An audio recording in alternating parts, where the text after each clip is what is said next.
expected because, for instance, if people say with a change of weather in the West, it is likely that they'll see more cases of COVID. Yep. You can't really predict the numbers. Yep. You know it will go up. Yep. It'll increase.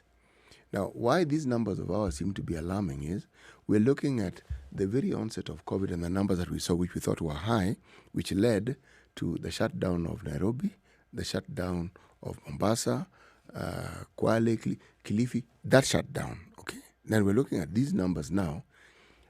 The alarm comes in immediately after the announcement that we see the COVID rates going down in the country. Yeah. And then, boom!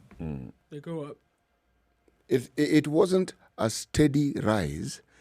One day you're being told it's going down, and then, hey, wait a moment. It's shooting up. Oh, hospitals are being, no, it's first of all, Nakuru. Okay? Before you know it, Mombasa. Before you know it, schools are opening. Before you know it, hospitals are being overwhelmed. Now, you see, that jogs the mind into thinking, wait. If this is what's happening, then it appears that this thing is infinitely worse than the impression that we were given. The thing is that with the lowering of numbers or whatever was being put out there in terms of information, and so the guard was also lowered. That we cannot let out. That many people then said, Yep. oh, okay, the numbers have gone down, corona is gone. It's Yep. done. So everybody measures, Actually, care, caution.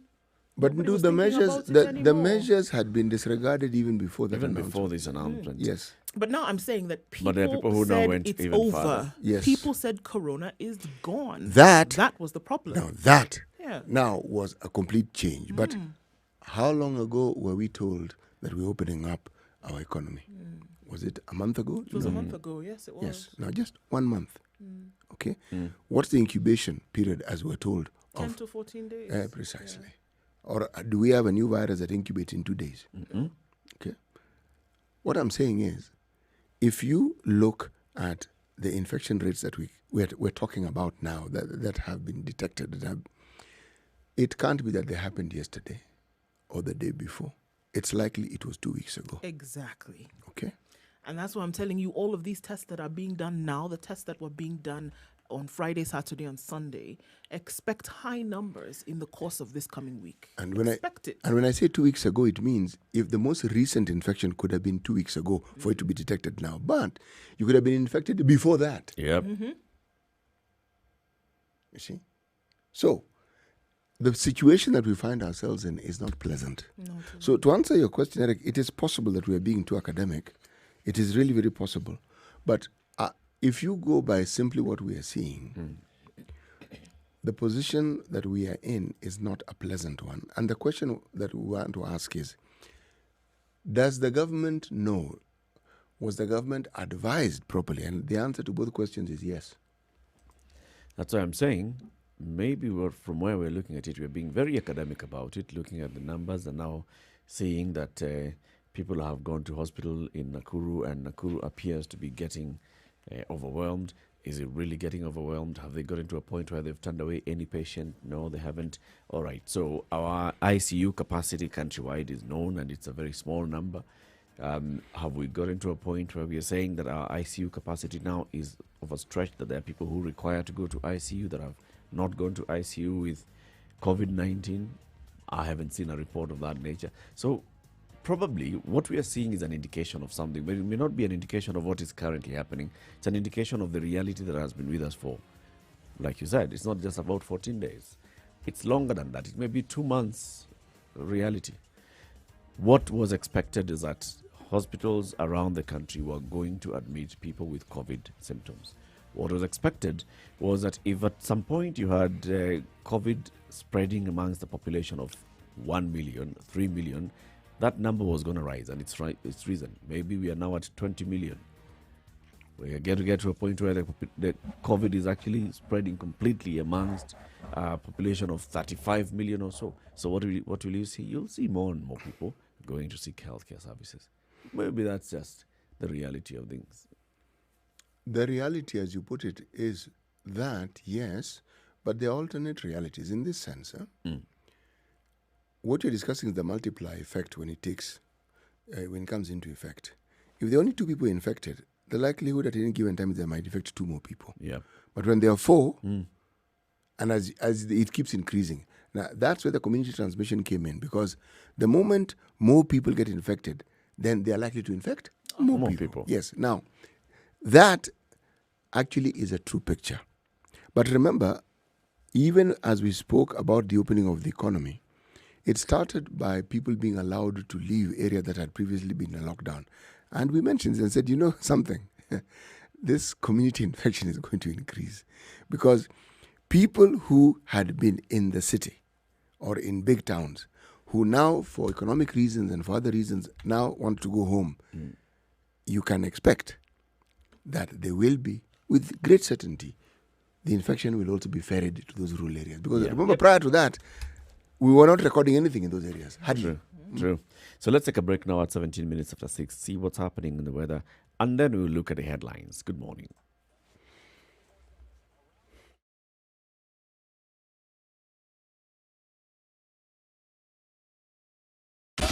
"24/7 around the world, non-stop. This is Spice FM.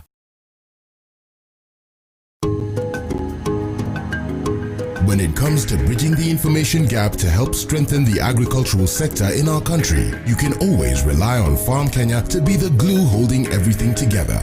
And now, courtesy of the partnership with Farmster, things couldn't be better. Introducing Farm Kenya platform, and it goes like this. Our SMS service will help farmers upload and publish their products without smartphones, while the Farm Kenya app will allow buyers locate, purchase from, and engage the farmers directly. So if you're a farmer, send a free SMS to 40446 and connect with buyers free for life. That's 40446. If you're a buyer looking for local produce, download the Farm Kenya app from Google Play Store or the Apple Store for free. Remember, ukulima sio shamba pekee. Ukulima ni digital. Ukulima ni Farm Kenya platform. Kuimarisha Kenya ni jukumu la Farm Kenya.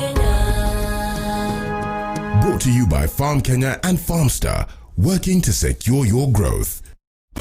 Classic soul, R&B, smooth jazz, neo soul, and nostalgia. We'll see highs of 26 and lows of 14 today. Mostly cloudy conditions will continue through most parts of the morning. In Nyeri this morning at 15 degrees, it is mostly cloudy as well. Highs of 25 and lows of 14. Nakuru will experience some showers later at 25, the high, and lows of 13. Currently clear skies and sunny conditions. However, Eldoret is partly cloudy at 13, highs of 22 and lows of 13 with a chance of rains later. It's looking like a wet weekend in Kisumu, highs of 28 and lows of 19, currently mostly cloudy.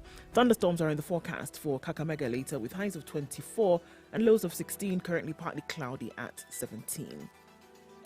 Partly cloudy conditions in Mombasa at 26 degrees, highs of 31 and lows of 25. 31 will also be the high in Malindi, where it's currently partly cloudy at 26.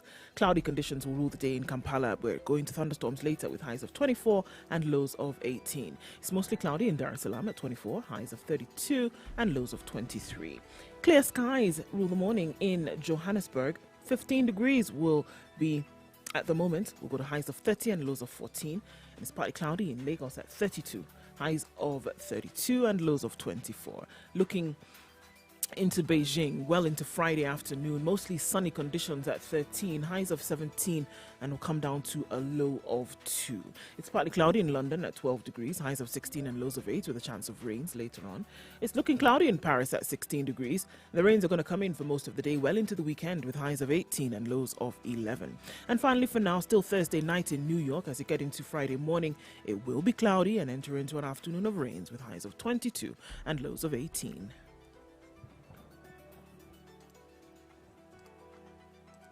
Spice FM. Spice up your life. Mature, intelligent talk every morning. Spice up yourself.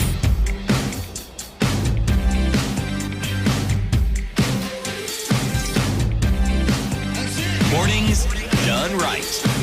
94.4 Spice 21 FM, minutes Nairobi. after 6. This is Kenya's biggest conversation this lovely Friday morning.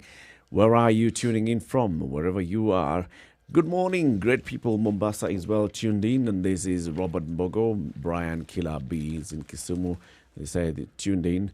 Brother Latif, how's everything? Well, Brother Latif says everything is fine. Kisumu Kibos, Geoffrey Muchama, as always, is in, and Brian Killaby. Well, yes, I've just said Brian Killaby is tuned in. Wherever you are this morning, remember we live stream the show every morning on our social media handles, Spice FM KE, YouTube, Facebook, and Twitter, and as well as Instagram and YouTube.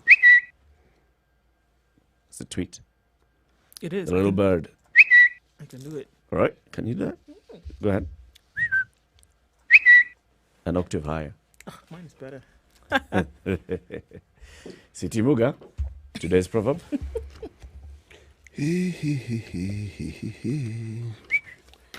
All right, you keep whistling as I keep getting my wits together to read today's proverb. If a woman doesn't love you, she calls you brother. Somebody just called Eric brother. Okay, it's not a woman. It's Brian. Okay. We're not referring to your female relatives here. We are referring to a member of the human race. So you're saying someone's sister doesn't love them? They call No. Someone you may have romantic inclinations towards. When you are referred to as brother, it's just my Put it friend. in the bro zone. It's called the bro zone. Yes, if you're Bas. just my friend, just my good friend. It is my brother. It's like my brother. Yep, do understand what you're being told. Just friend zoned you. And you can also take that to the political realm. The moment someone stops being what they were before and becomes someone's brother. So they hate you. Be careful when you're called brother. Be very careful. Could be a game. It could be a game. Why?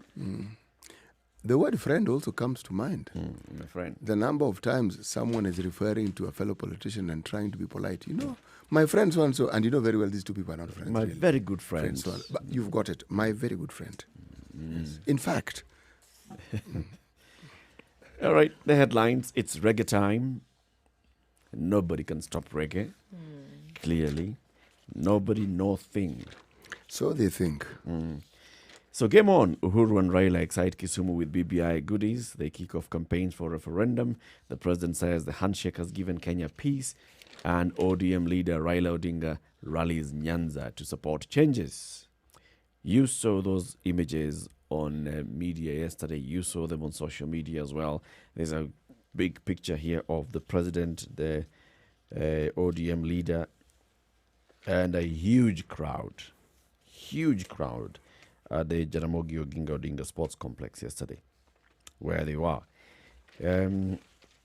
So, of course, they talked about this BBI story and the BBI story, and they said, okay, so this is one that's going to bring us all the love for the world. And he says, this must be taken as a package. We want to address the matter in totality instead of prescribing Panadol to a malaria patient and eventually continue to have the patient ailing. It's time we put things in order once and for all. This is according to President Uhuru Kenyatta, who says this is what the BBI is all about. He says the BBI is the solution to Kenya's historic problems and asked all leaders to come to the table and address issues together instead of talking at each other. When you hear a doctor telling you this, do you want to seek a second opinion? It is wise that you seek a second And a opinion. third opinion. This is it. What you need now is just to remove your lung and then you will be breathing easier. Your problem is breathing. Okay. It's because your lung seems... so if you remove the lung, You'll be okay. then your chest will be freer, right? So there's more space for you to breathe. Because It's the lung clear. is that's occupying that space in the lung, in the chest. What is clear, Eric, you studied biology in school. And I think you're probably the only person in your class who understood what you're telling us. The way the Star reports what you've just said is that I am at peace because of the handshake, says Uhuru. Yes. Clearly he is. Yes, he says so. And he says, and I read the quotation, I want to thank him, Raila, that for 2 years that we have worked together, despite what critics have been saying, he has stood with me this far. This shows that he's not after self-gain, but stands for the good of all Kenyans. Okay. That's true. That's very nice. It is. It's a good thing, isn't it? It is Obviously, the president is at peace. You can imagine if he wasn't in good terms with the opposition leader. He's definitely at peace. That is something we cannot argue about. He's at peace now. And certainly in that particular region, where just 3 years prior, there are those who would have argued it was a no-go zone for Jubilee stalwarts or Jubilee proponents. Now, you look at those crowds, the president is an exceedingly popular person. Yes. Uhuru. Uhuru. Uhuru. They were all there waiting for him. But at the same time, the leader of the region, this is Raila, he says, keep off Nyanza. Keep off Nyanza. The detractors of the BBI. Telling them, no, keep off. This area is cordoned off. It is only for those who support BBI. And he even went ahead and cautioned the people who are leaving the area and going for delegations elsewhere, like those that are going to Sugoi. We don't want to see delegations from Nyanza trooping to Sugoi for freebies. We have started a serious movement, and we don't want detractors or betrayers. Those utterances, if we take them at face value, will be interpreted in the most liberal way by those who actually hear it. Yes. I want us to treat it the same way we treated the statements by the governor of Murang'a, Sabina Chege, the woman rep of Murang'a, and the others. When they said, keep off Murang'a, and if you want to come to Murang'a, you must talk to us. The same thing that Raila is saying, keep off Nyanza. And we don't want to see people going from here. When you say we have started a serious movement and we do not want detractors or betrayers, it says that the next time there's a delegation of people that goes to Sugoi, That's a betrayal.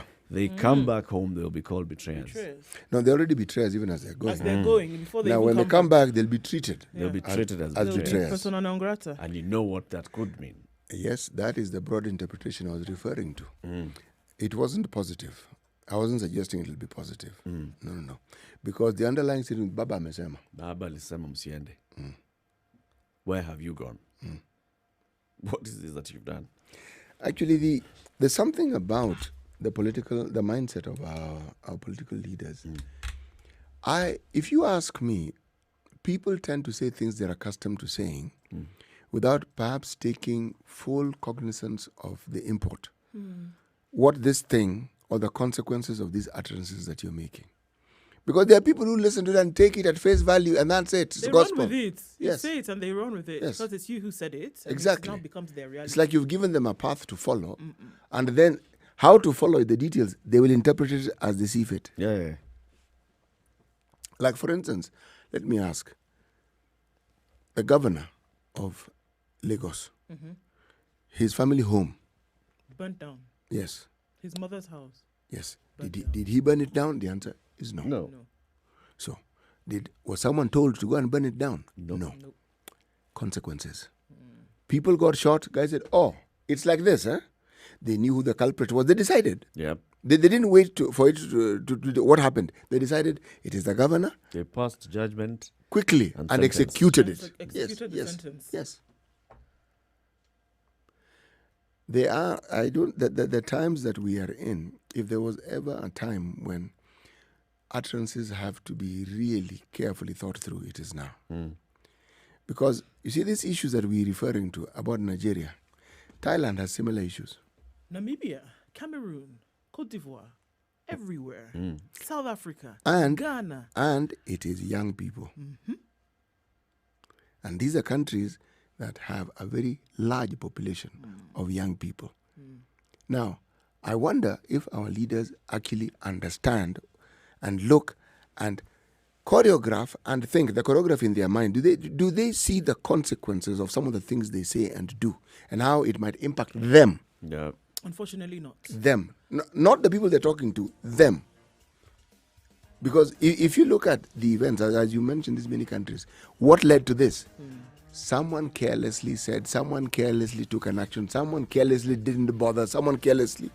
But it built and it got to a point when people said, you know something, enough of this. We're not going to take this anymore. I mean, just look at what's happening in South Africa and look what's happening in Namibia.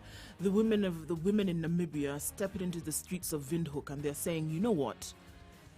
We have been harassed for too long. Yes. There's so many cases of sexual abuse and sexual violence, and the government is not doing anything about it.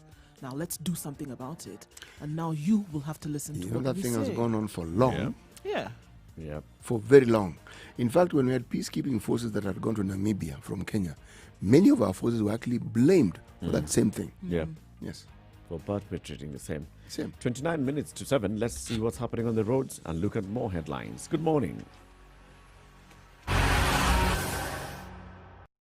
This is the Situation Room, the only way to start your day. Spice up your life.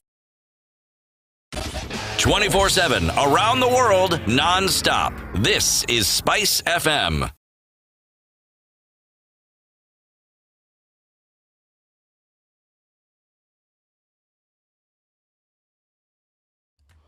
Okay, guys.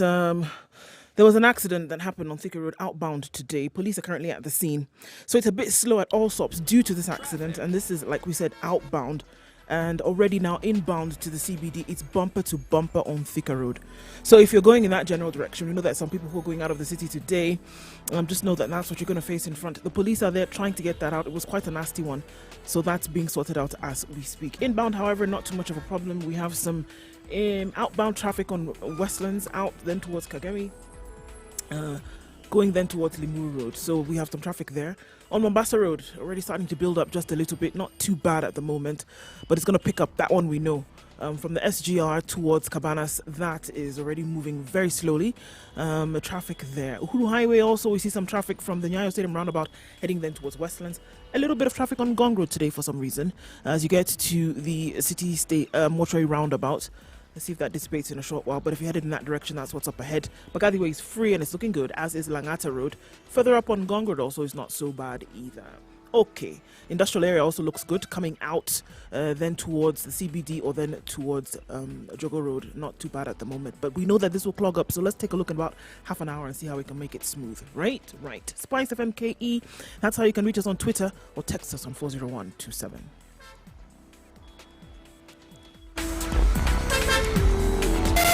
Spice FM, Malindi.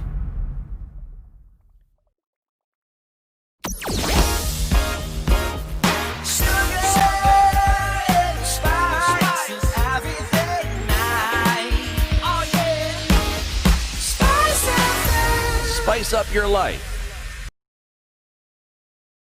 Mature, intelligent talk every morning. Spice up yourself. 26 minutes to 7 o'clock. So let's see who else is online now. Our little birdies. Kev Kimemia says he's in Mogoga and he now knows what it means to be called a brother by this lady. Gracious. That's Now you know. Now you're breaking people's relationships. He was living in bliss. No. Now, Kev Kimemia He can actually tune into a different has place had his and skills accept the falling lady off as his the eyes. sister. Oi. Kev. But- Brother Kev. This is what she has been trying to say.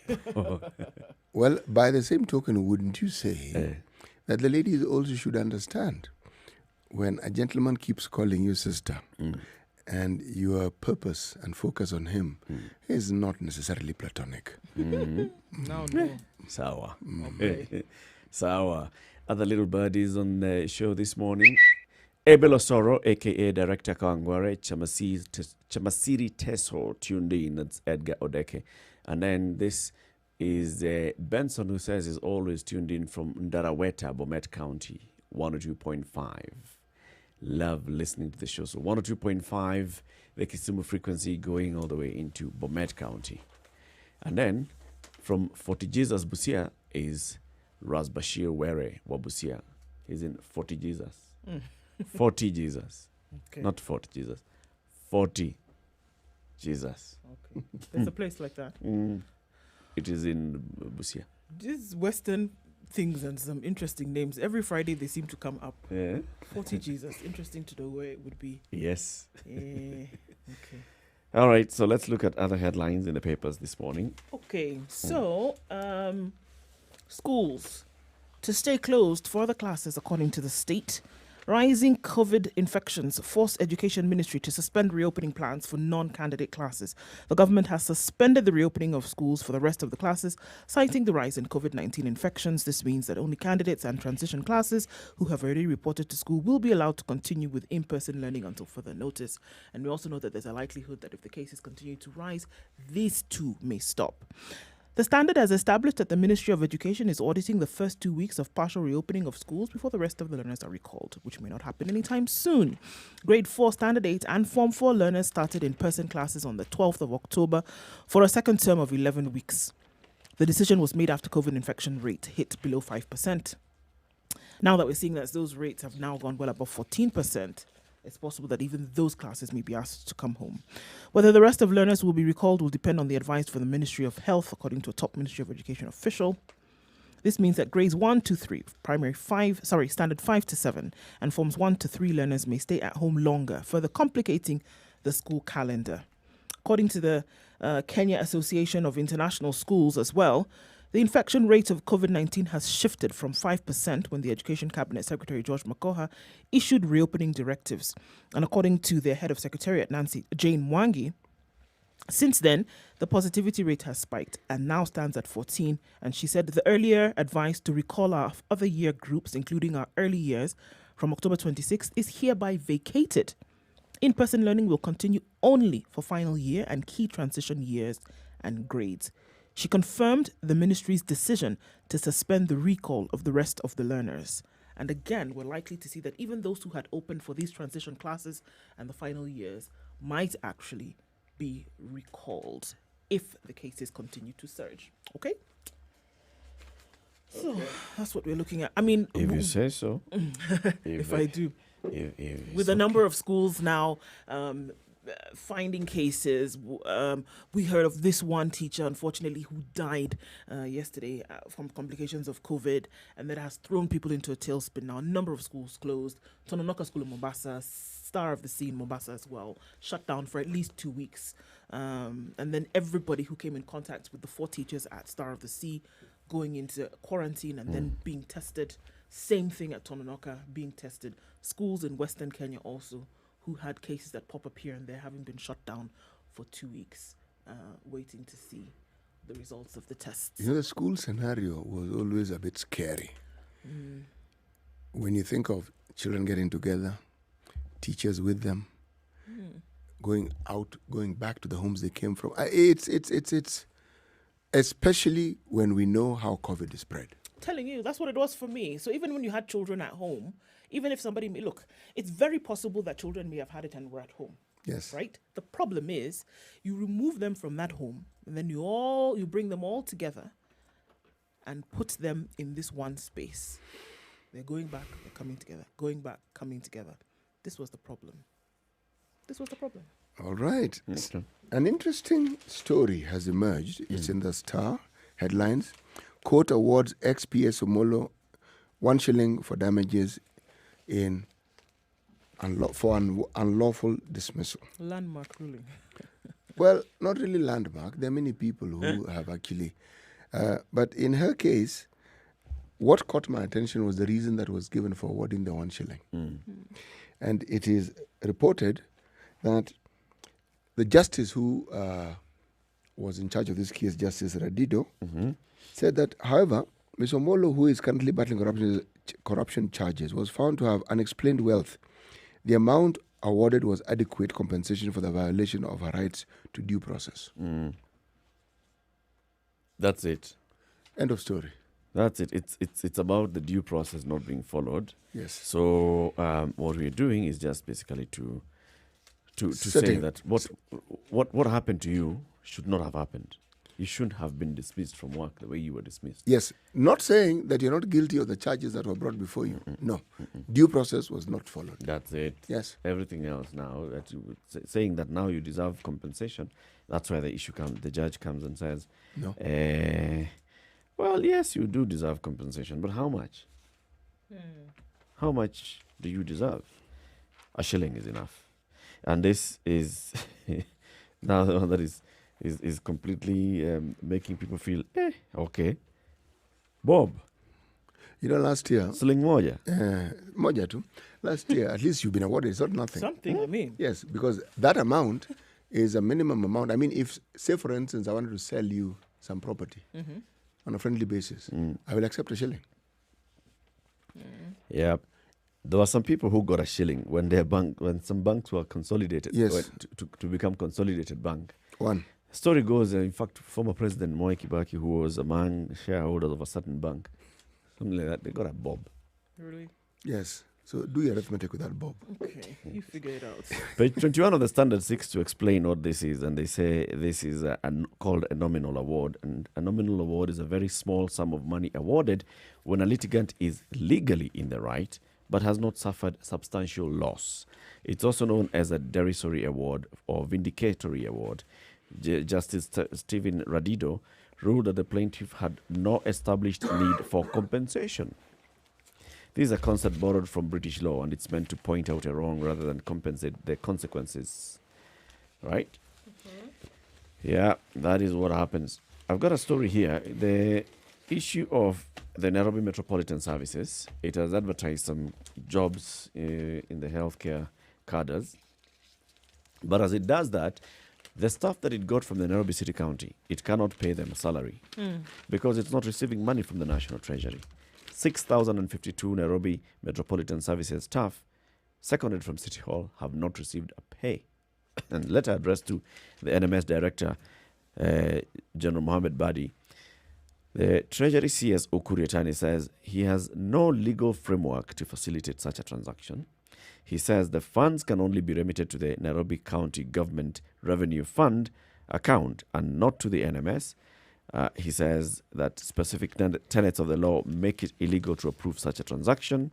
Shetani said he can't act on the request because there exists an unresolved dispute between City Hall and the NMS on budgeting, on oversight, and secondment of staff to NMS. All these disputes stem from the deed of transfer agreement that was signed in February between the national government and the county government of Nairobi. So, in the meantime, you guys, we can only send this money to the Nairobi City County. Then the Nairobi City County now pays the staff. So until then, they are not staff of. Now, if they go back to county and then Sonko says, aha. So what are you doing here? You guys are my workers. Okay. Kesho sitaki kusikia mtu ameenda KICC. Sitaki kusikia. Okay. Issues. So, it's not just COVID that has brought a second wave. Samburu stares at second wave of desert locust raid. The disaster response teams in Samburu have warned of a second wave of locust invasion after 7 swarms were spotted in the county yesterday. The incursion seems to have started earlier than experts had predicted. In its latest report, the Food and Agriculture Organization, FAO, of the United Nations had predicted that the new swarms would land in northern Kenya in mid-November as a result of new breeding in Ethiopia and Somalia. So they had said this before. The arrival of the pests had sparked anxiety over food security in the region, yet to recover from the first wave of invasion by the insects late last year. Experts say the locusts, which were directed to the country by cyclones and a quest for unseasonably wet weather, were first spotted in Wajir and Mandera. Earlier this year, Agriculture Cabinet Secretary Peter Munya said the government would contain the invasion by September and declare Kenya locust-free. Well, clearly, that's not the case. Experts say increased rainfall in the Horn of Africa, coupled with warmer weather, is creating ideal breeding conditions for the locusts. The 19th October report from the FAO says more swarms are breeding in Ethiopia, with a new generation of hatching in central Somalia. They've already started coming back into Samburu, and then there's some effort at spraying them that has already been launched. Yes. Maybe they're coming to see this BBI. So, yeah. They were prepared to come back in November. But they've come early. But then they heard, BBI is being launched. So they're coming in readiness for the official formal launch of the BBI on the 26th of October. And the 26th of October, we are launching BBI. That is the commemoration of the second election in 2017. And that's also the president's birthday. Many things coming together on Monday. Yeah. Hana kitu kidogo. Jumatatu siku kubwa sana Kenya. 14 minutes 7. Let's take another break. We will continue looking at other headlines in the papers. Good morning.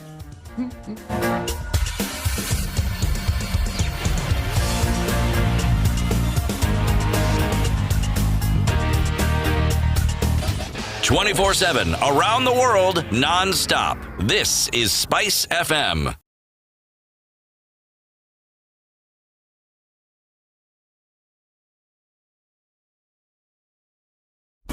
Classic soul, R&B, smooth jazz, neo soul, and nostalgic ballads. Make some noise. Yeah! You're listening to Spice FM.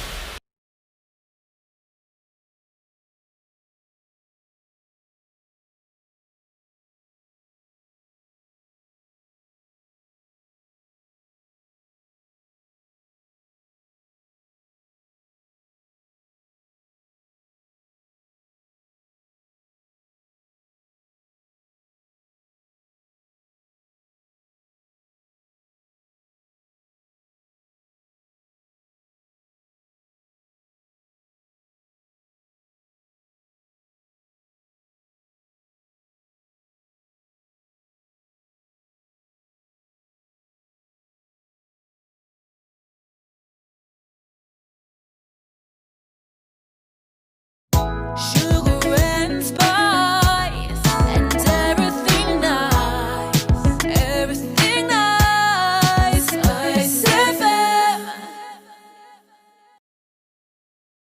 Mature, intelligent talk every morning. Spice up yourself.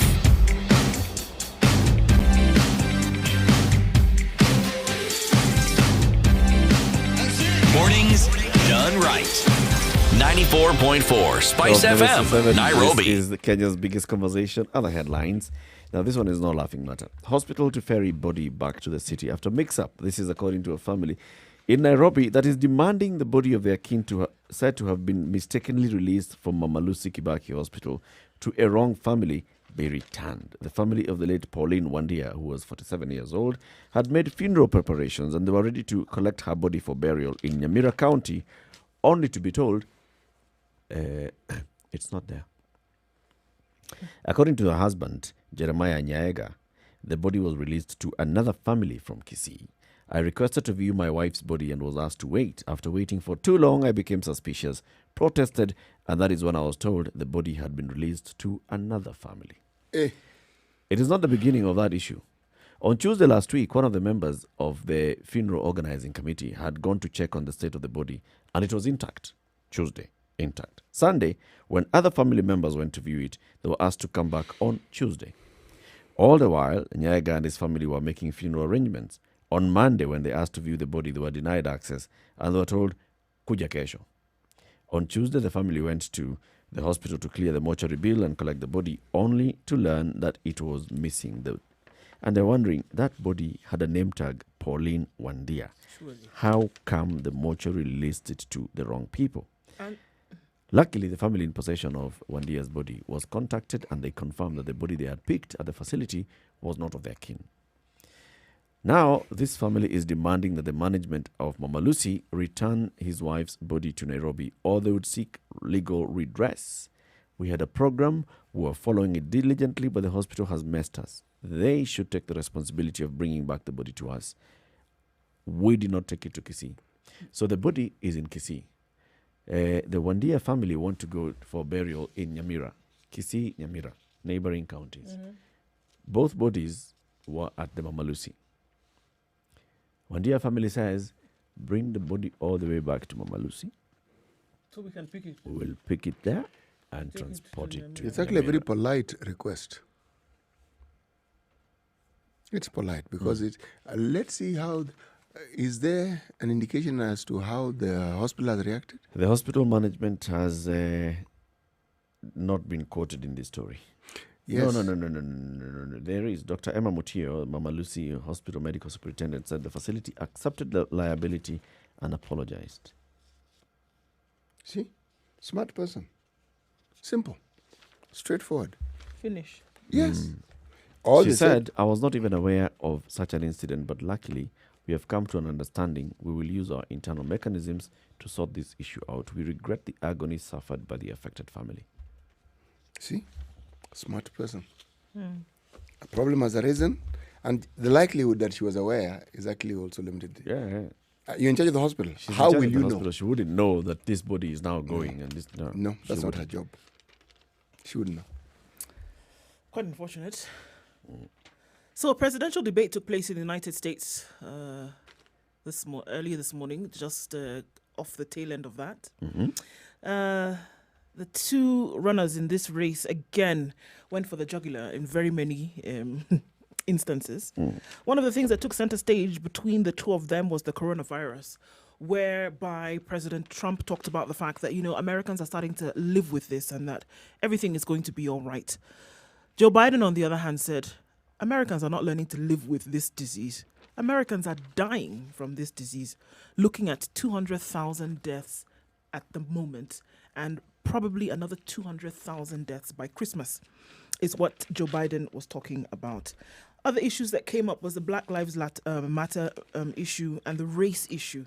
And President Trump talking about the fact that there is no other president except for Abraham Lincoln, maybe, who has done as much for the black community in the country than himself. Of course, Joe Biden has something totally different to say about that, whereby he, just short of calling Donald Trump racist, basically said, there's nothing that you have done. One thing that came through this debate as the two gentlemen were going at it is that Trump went after Biden saying that you were at this seat for 8 years. You were there for 8 years. Whether or not you were president doesn't really matter. You assisted the president. And there are certain things now that you're going to tell us that you're going to do, which, why didn't you do them when you were there? And Biden had some explaining to do. And he talked about the fact that, look, there's so many things that they started.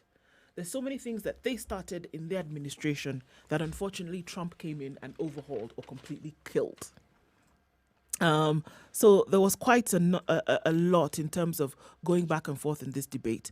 But interestingly enough, according to the polls now as we see them, Biden came out as the favorite of this. Again, at 50, I believe it's 52% versus the 41% now that they're looking at. And the other percent are kind of undecided in terms of anything. With just less than 10 days. Were the mics switched off this time? Well, the mute there button, interruption? the mute button seemed to work in this debate, and when things were starting to get out of hand, they were introduced to Madam Mute, and that seemed to work very well today. See, the issue here is, what do you think will resonate? What message will resonate with the American voter? 1. 2, do you think that those who supported Trump when he was first elected will continue supporting him, or will some move? And then there's a new aspect to this election. And I likened it to what happened in the Obama election.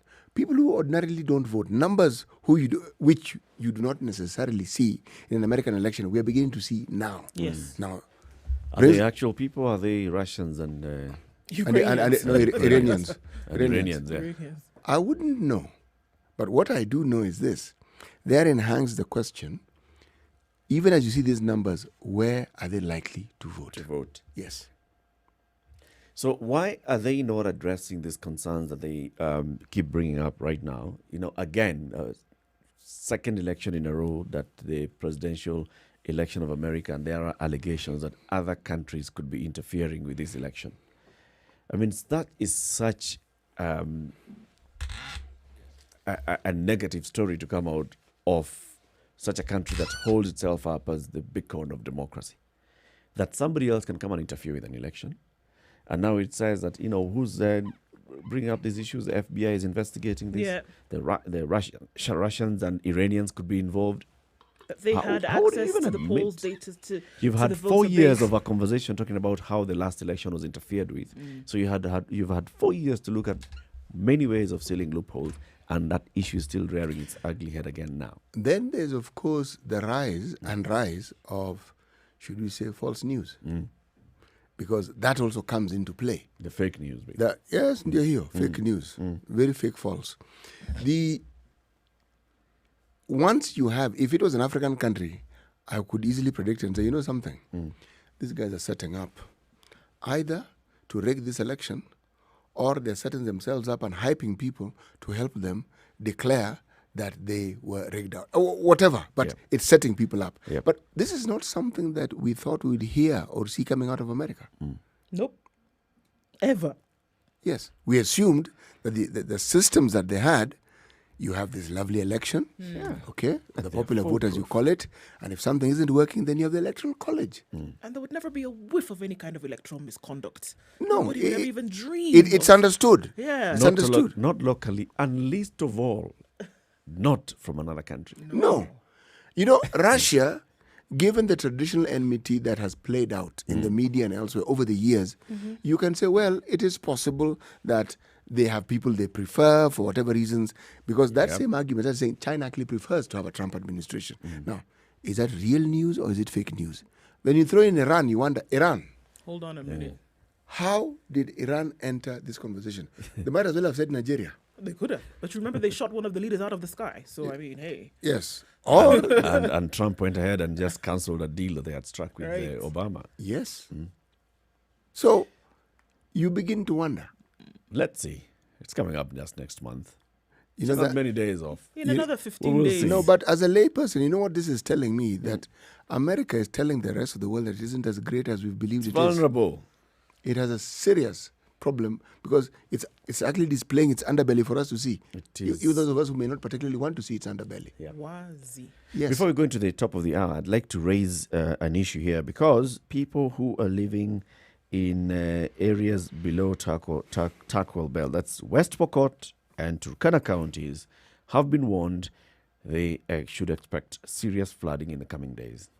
There's this thing called the Turquoise Dam that is at the border of Turquoise and of West Pokot and Turkana. It has never filled to this capacity since it was opened in 1990. Now it is only 2.28 meters before it reached capacity, and then it will overflow. When it overflows, you know what happens downstream. Again, the people of West Pokot, again exposed. This is an arid area, and most of the population resides along the Turquoise Basin. Now that the dam is almost spilling, it will be disastrous to us, our animals, and our property, according to James Epenyo, who is a Loyabat village resident. By the way, that Same Turquoise was- River also goes through the same Turkana. And you heard me say it. When it overflows right into town. Imagine. Right into Lodwar, right into, not on the periphery, into. So you can be sitting there and watching water speed through the town. And I've been told of stories that there were occasions when you would find even bodies, because it actually unearths bodies that had been buried. If the grave was shallow, the water comes as it's in a fukua.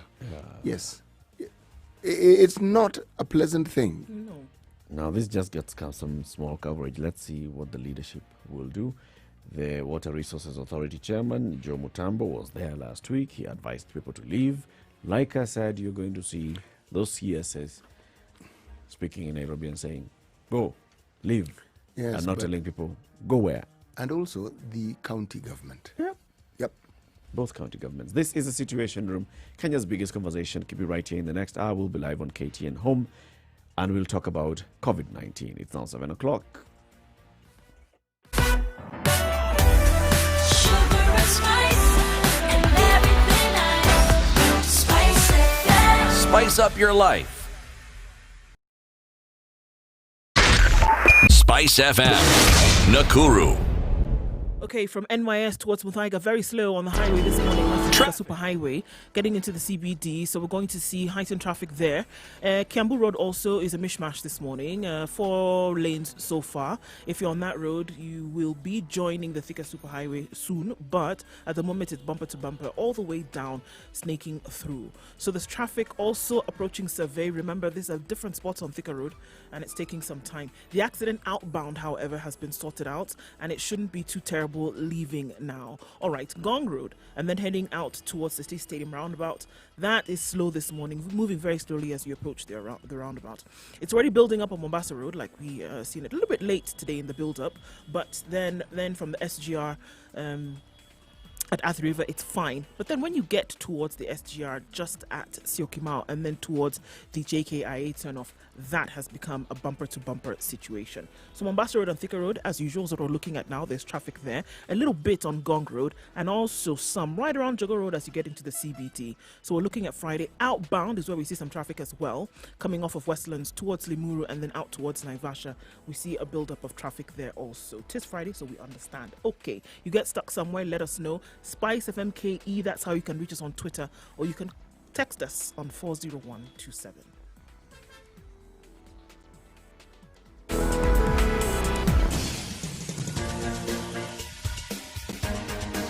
This is The Situation Room, the home of hard-hitting political commentary and penetrating insights about the state of the nation. This is a talk radio experience like no other. The Situation Room, a place for hard truths, debates, and elevated conversations. The Situation Room, witty, political, engaging, deep, controversial. In the room, we have C.T. Muga, researcher, academic, seasoned political observer, a fountain of wisdom in these politically uncertain times. Ndu Oko, Nigerian by birth, Kenyan by choice, communications expert, Pan-Africanist, a truth seeker and believer in people power, and Eric Latin, agent provocateur, the man in the chair, seasoned journalist, news hound, a man who believes in punching up, not down. This is The Situation Room, the only way to start your Two day. and a half minutes after 7. This is Kenya's biggest conversation on this 23rd day of October 2020. Happy Friday, wherever you tuned in, and welcome to our audience on KTN Home. We'll now be live on KTN Home for the next 2 hours, as well as being live on Spice FM and Spice FM KE, YouTube, Facebook, and Twitter. spicefm.co.ke is our website. As we begin this hour, City Muga, remind us today's proverb. If a woman doesn't love you, she calls you brother. I'm not referring to your feminine relatives here. Yes. If she don't love you, Yes, and I'm not talking to your... you brother. yes, and I'm not talking to that young girl who was your friend in class 2. if she doesn't love you, she calls you brother. And by the same token, ladies, if a gentleman keeps referring to you as his sister, when your intentions towards him are not sisterly in the least, then you know. Kimeumana. Just know kimeumana. Why? It's life, man. It's life. Let's talk about COVID-19. We have seen the number of COVID-19 cases being on a steady rise. Excuse me, since the 28th of September, when the president then made that announcement and said we have seen the infection rate drop all the way to about 4.3%. And now since then, we've seen it rise. In fact, fellow Kenyans, CS Mutahi Kagwe, said that the infection rate now is even, the positivity rate is actually rising to the double digit again. Yesterday, we had the highest number of cases recorded, 1,068 recorded in a single day. We have heard reports of the Moi Teaching and Referral Hospital in Eldoret raising concern. We've heard reports of the hospital in Nakuru, level 5, raising concern on that as well. With issues now emerging, is it that we are seeing more and more people who are symptomatic turning up in hospital? We are seeing many people still asymptomatic, but there are many people who are going into hospital with symptoms, seeking care.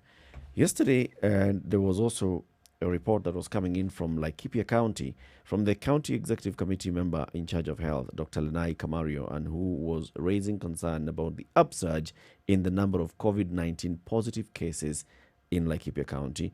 And what the doctor is saying, that as of yesterday, the County Department of Health had tested 6,703 samples since the beginning of the pandemic in the country, and previously the number of daily positive cases has been ranging between 0 to 15 on average. But for the last few days, Laikipia County has been reporting an increased number of COVID-19 cases compared to other days earlier on. For instance, on the 19th of October, the number of cases reported were 11. On the 20th, number of cases reported were 43, while on the 21st, the number of cases reported were 50. This indeed shows an upsurge of the number of cases. The 43 cases reported were mainly primary contacts of cases who were tested positive previously, and there were 102 samples collected. That's giving a positivity rate of 42.2%. 50 cases reported yesterday were mainly from prison department, that is the day before yesterday, and giving a positivity rate of 29%. This positivity rate is very high, higher than expected, and should be less than 5%. So the county government of Laikipia now raising concern and saying we need to take action. We need to remind people that COVID-19 is still here. It's spreading among the community, and there are now more people who are testing positive, and there are more people who are also seeking health services. It's the same story you're saying. It's happening in other counties, in Mombasa as well. Yeah, you're looking at Mombasa, you're looking at Nakuru, you're looking at Uasin Gishu. Same thing where we saw that in certain hospitals, at the Moi Teaching and Referral Hospital, that, it's becoming an issue now with ICU beds and adequate sources of oxygen, people presenting, whereby you have huge, rather heightened numbers of people who are in need of critical care. And that's now when it becomes an eyebrow-raising moment, because you say, okay, hold on. The cases that are being presented are not just asymptomatic cases. They're people with symptoms who are in need of some kind of medical assistance or medical care. And that's when it becomes a worrying problem, because in terms of capacity, unfortunately, in the country, there just isn't enough when it comes to ICU beds. And that is what people are in need of right now. It's not just getting into hospital and being in a normal ward bed. People are presenting with breathing problems. People need oxygen. People are in need of critical care, more than you had seen before. With 1,121 people in hospital around the country, and a high percentage of that in need of critical care, is worth looking at. But was this not foreseen? It was. It should have been foreseen. I mean, I am arguing that it was foreseen because, as far as we know, the government even took measures to try and assist county governments in upgrading their health capacities. Yes. And the reports that we got at that particular time were not really encouraging. So there are many counties that, in fact, from the reports that we got, very many counties did not take this matter seriously as they should. Some did and did what needed to be done. Others didn't. Others didn't, unfortunately. And at the time when we're looking at this, I mean, it looked like a joke, and some people, were not taking it seriously and, saying, okay, well, not seriously enough, or they were treating it the way they treat everything else. Right. Yes. And when you're asked to give account by the executive, by the president, that's when you rush around and try to give some kind of cooked up number here and there. But look at it now, how it, not too long down the road, it is affecting people. And not only is it affecting people, it's affecting students. Let's speak with one of the county heads, and this is, I've just read about Laikipia County, speaking now to Governor Derito Mureithi, who is in Nanyuki. Good morning, Governor. Good morning. Welcome. Welcome to the show today. Thank you very much indeed. And I was just listening to your colleagues about county preparedness, and I thought that, counties have actually done quite a bit to be in a position to manage the pandemic. For instance, if you looked at the isolation facilities that we were all doing, improving critical care, and you also have to remember, we were doing it in the context of a merry-go-round or a sort of circus, if you will, involving the National Treasury and the Houses of Parliament, where our resources were basically withheld from us on rather flimsy reasons. So that it's only in the last week and a half that counties have begun to access their own source revenue. And if you recall, I think even in a previous interview with you, I was raising this question rather strongly, that look, why is the Treasury, the Attorney General, the House of Parliament, why are they, do they not see the danger or withholding resources, unlawfully so, by the way, but withholding resources at a time when we are managing the pandemic. But be that as it may, yes, a second wave was anticipated. And this is the way the viruses behave. If you look at historical documents, whenever there have been this sort of viral pandemic, you have a fast wave, and because of the measures that societies will usually take, you will see a slowdown. Then when the measures are eased, you will see a second wave. So I agree with your colleague that a second wave was anticipated, the severity of which I think nobody could predict with any precision. My own sense is that the second wave is here. And as you rightly point out, we are seeing it in the number of positive cases being reported daily. Worrisome is that the number of persons who then need critical care, because that's where the real issue comes in, that number seems to be on the rise. How many people need oxygen support? How many people need ICU? How many people need ventilators? That's a very worrisome number, Eric. And Governor, what's going on in Laikipia now? I mean, with some of the statements that we saw coming out yesterday, what's the situation of things right now in your county? Well, it is as we reported, as my CEC reported in the communique, that we are seeing more numbers. Just as you were saying there, for instance, we have seen 2 days ago 50, number 50. We are waiting for the results this morning to see from yesterday's testing. But if you look at the previous day, 50 number, which is quite high for us. Also instructively, about half of those cases were in one space, which is the correctional facility in Nyeri, on the women wing of that correctional facility. The day before, we had seen also a big number of 42. And this is quite uncharacteristic because we usually get 5, 6, below 10 typically on any given day. We have also increased testing. That is a plausible explanation. Throughout August into early September, the testing kits were not as available. But right now, you will see we are testing, 600-700 cases on any given week. So that's also a plausible explanation. But I think the most plausible explanation is increased community transmission. And as I said, certainly for me, the fact that we have now 3 patients who are on oxygen support points to the danger that we are facing. Because as you pointed out, even with the investments that have gone on in the last 6 months, our critical care capacity remains somewhat constrained. In Laikipia, we have 17-bed critical care in the public hospital and 3 in a private hospital. So in total, 20. In ordinary times, that is a very significant number. But in terms of this pandemic, it's very easy to overwhelm that capacity. Even though it's 17, is it 17 ICU plus HDU or is it only ICU? No, it is 17. It is actually 6 ICU and 11 HDU.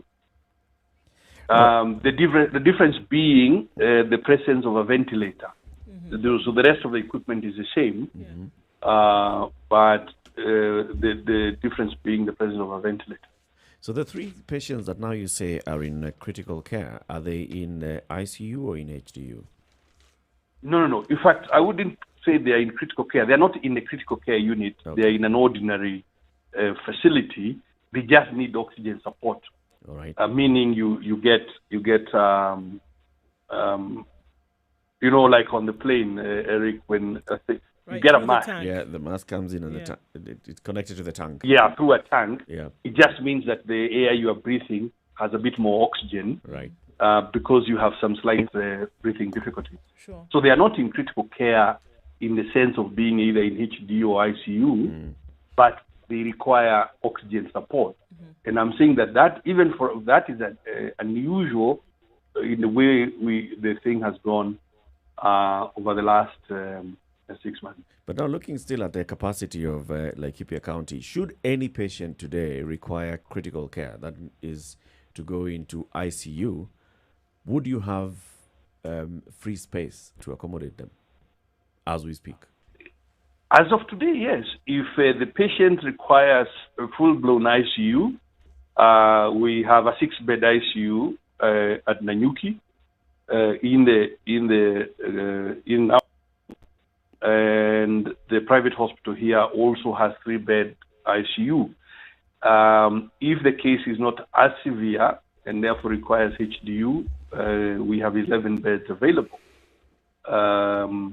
Now, if you look at the earlier modeling, Laikipia was expected to have 10 unit ICU. And therefore, we are in the same circumstance. Only that, if you look at 43, 50, and so on, that shows another worrisome trajectory. Yep. And that's why we think we have to remind people that a lot of the measures, wearing masks, sanitizing, social distance, washing hands, fairly simple measures, but they are actually quite effective.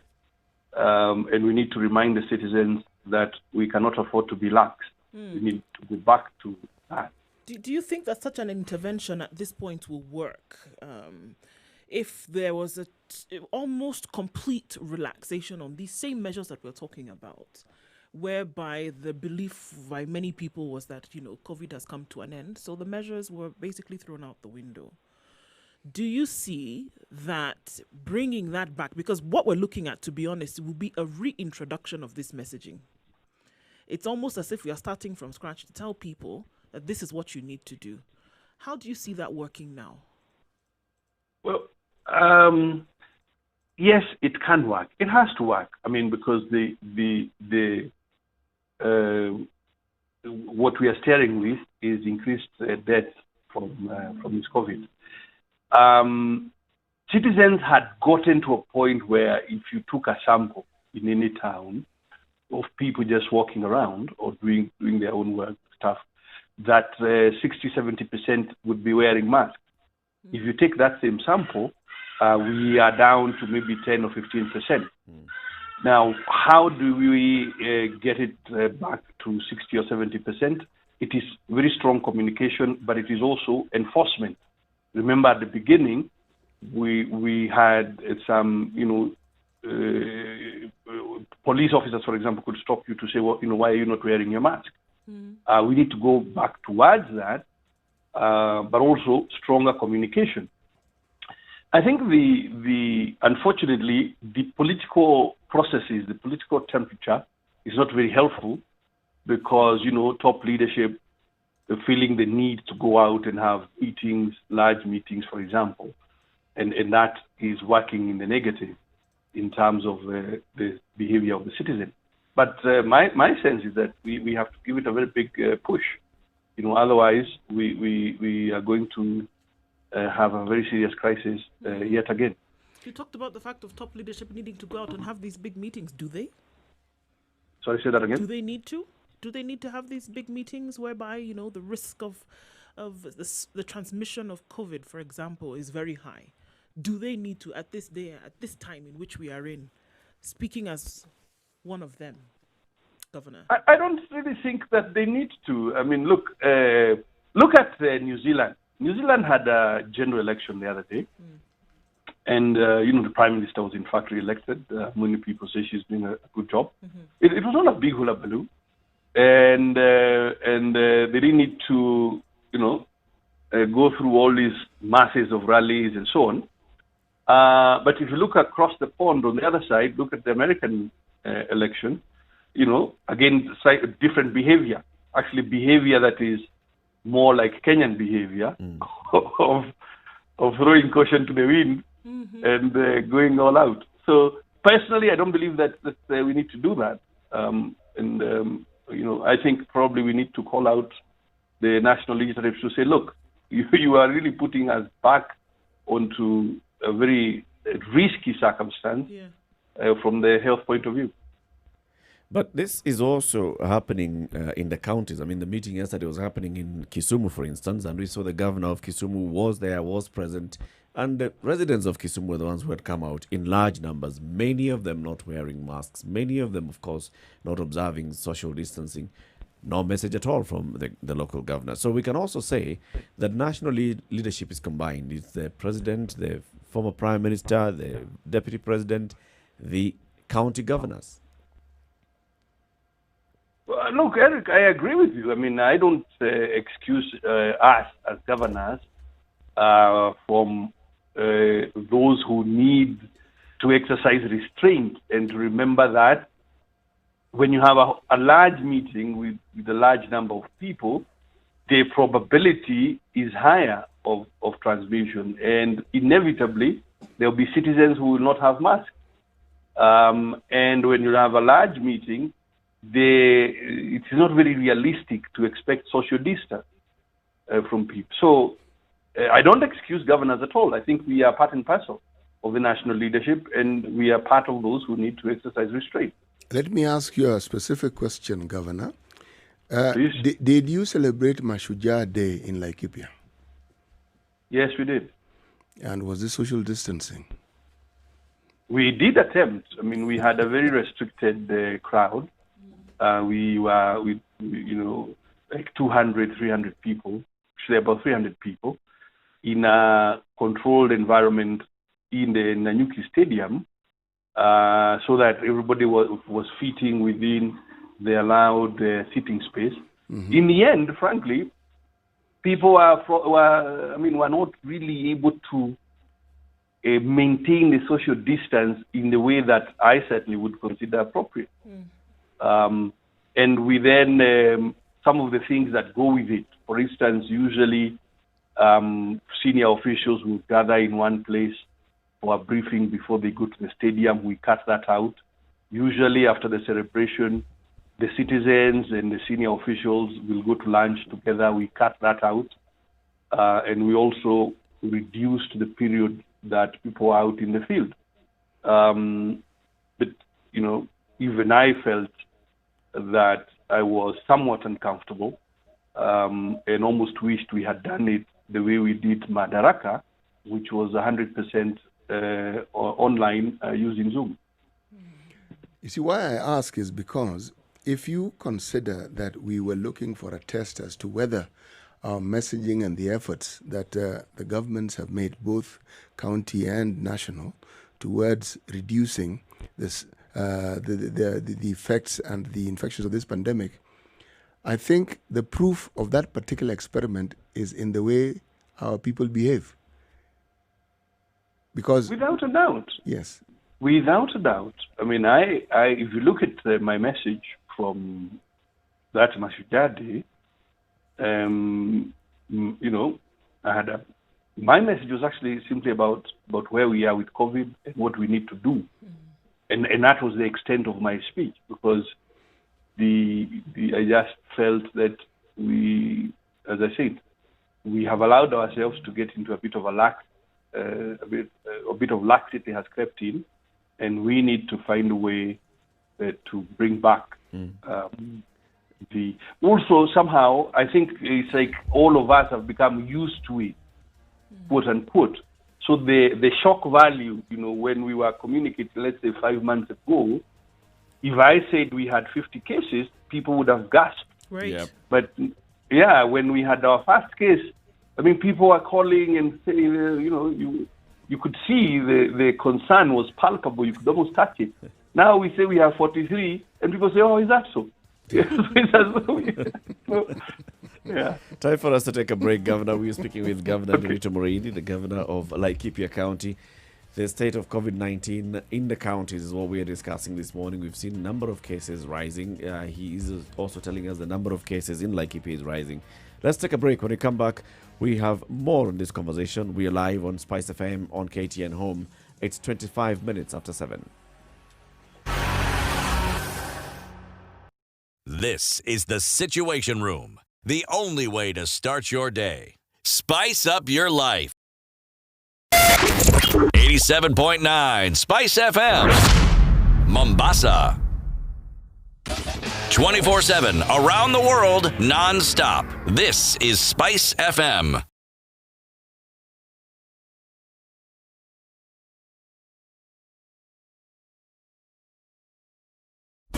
Classic soul, R&B, smooth jazz, neo soul, and partly cloudy at 16, highs of 26 and lows of 14. It's mostly cloudy in Nyeri at 16, highs of 24 and lows of 14.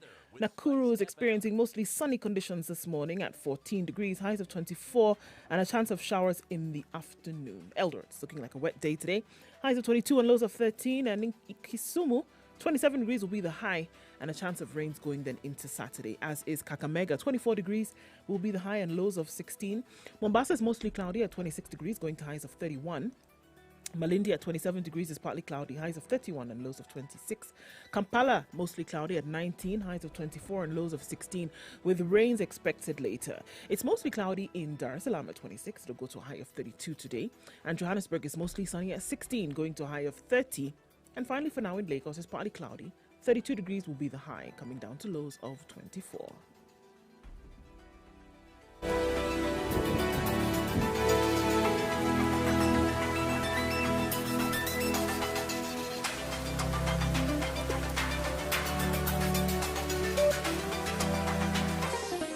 Chilled Spice.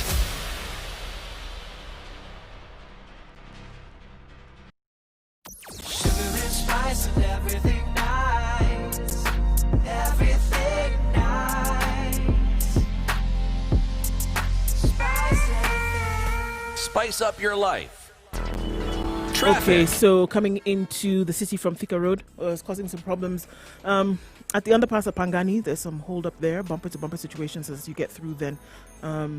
Accidents seem to be quite the thing on Thika Road, unfortunately. Traffic starts at Utali on the highway. The service lane, also there's traffic there. So on the highway as well as the service lanes on Thika Road, we're seeing some problems this morning.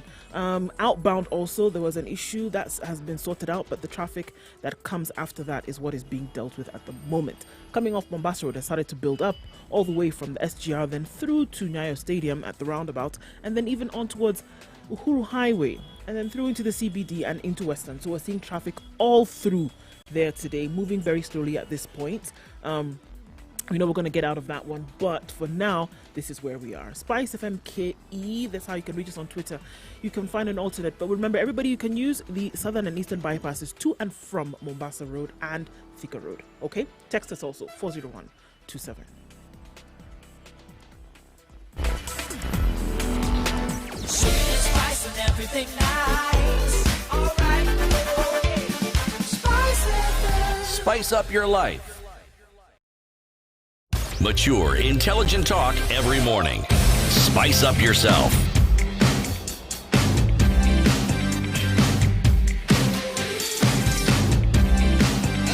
Mornings done right. 94.4 Spice 9 FM. minutes after 7. This is Kenya's biggest conversation, the Situation Room, broadcasting on Spice FM on KTN Home, online, spicefm.co.ke, Spice FM KE on YouTube, Facebook, and Twitter. In the room this and every morning is CT Muga, Nduoko, Eric Latif. And now we're joined by the Laikipia Governor, Nderitu Muriithi, who is telling us about the state of COVID-19 and preparedness and response in the county. Governor, there's a comment that's coming in on our YouTube stream, and this is from Michael Mugo, who says, can the governor also address general hygiene in urban centers, universal water supply, and a general county health campaign? He goes on to say, we don't see a vibrant public health campaign involving community health volunteers, community health workers, Nyumba Kumi. Literally, we're waiting for someone we know to get infected to get scared for a while.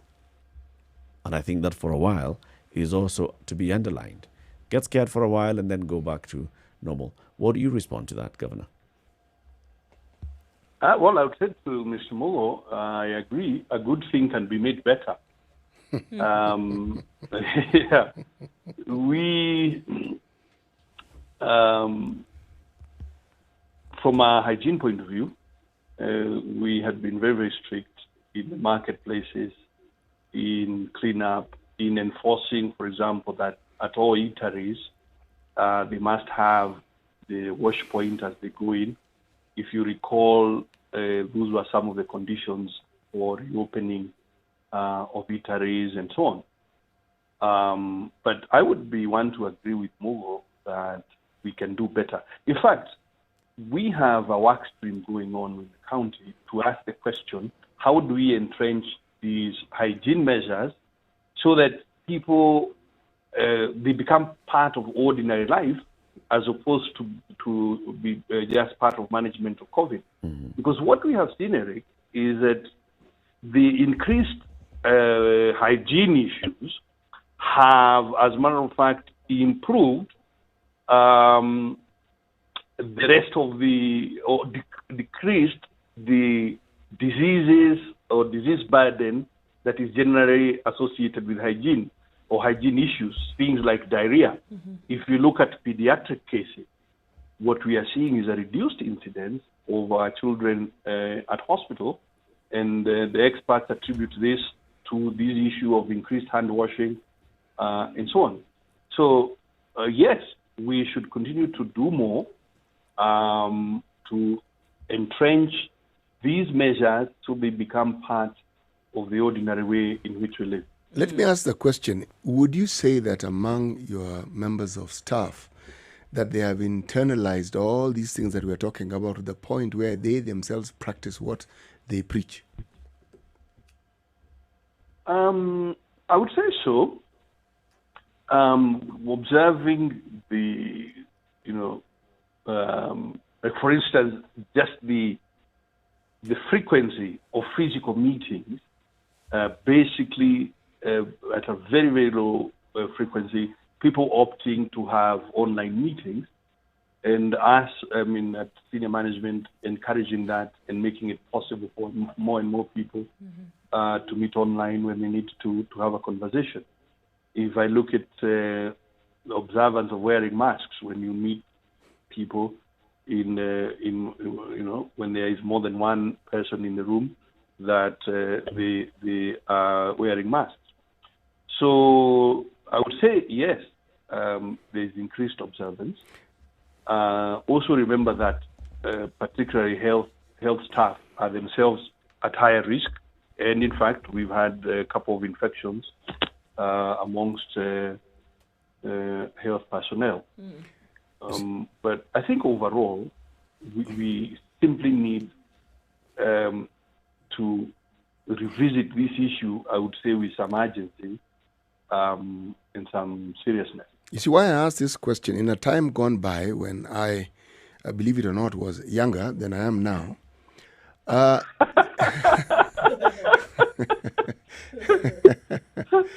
there was a cadre of employee within the government called the extension worker. You had an agricultural extension worker, a health extension worker. We now call them, some of them community health workers. But these are people who routinely, especially in the rural areas, would go and visit families to educate them and talk to them about the very same things that we are now talking about. And because they did this, it was routine. With time, it became the most normal thing for the people to do it, simply because of the repetitive nature of their work. Now, the question I'm asking, are we thinking along those lines of ensuring that we have a system that guarantees that people actually inculcate this into their everyday life in your county?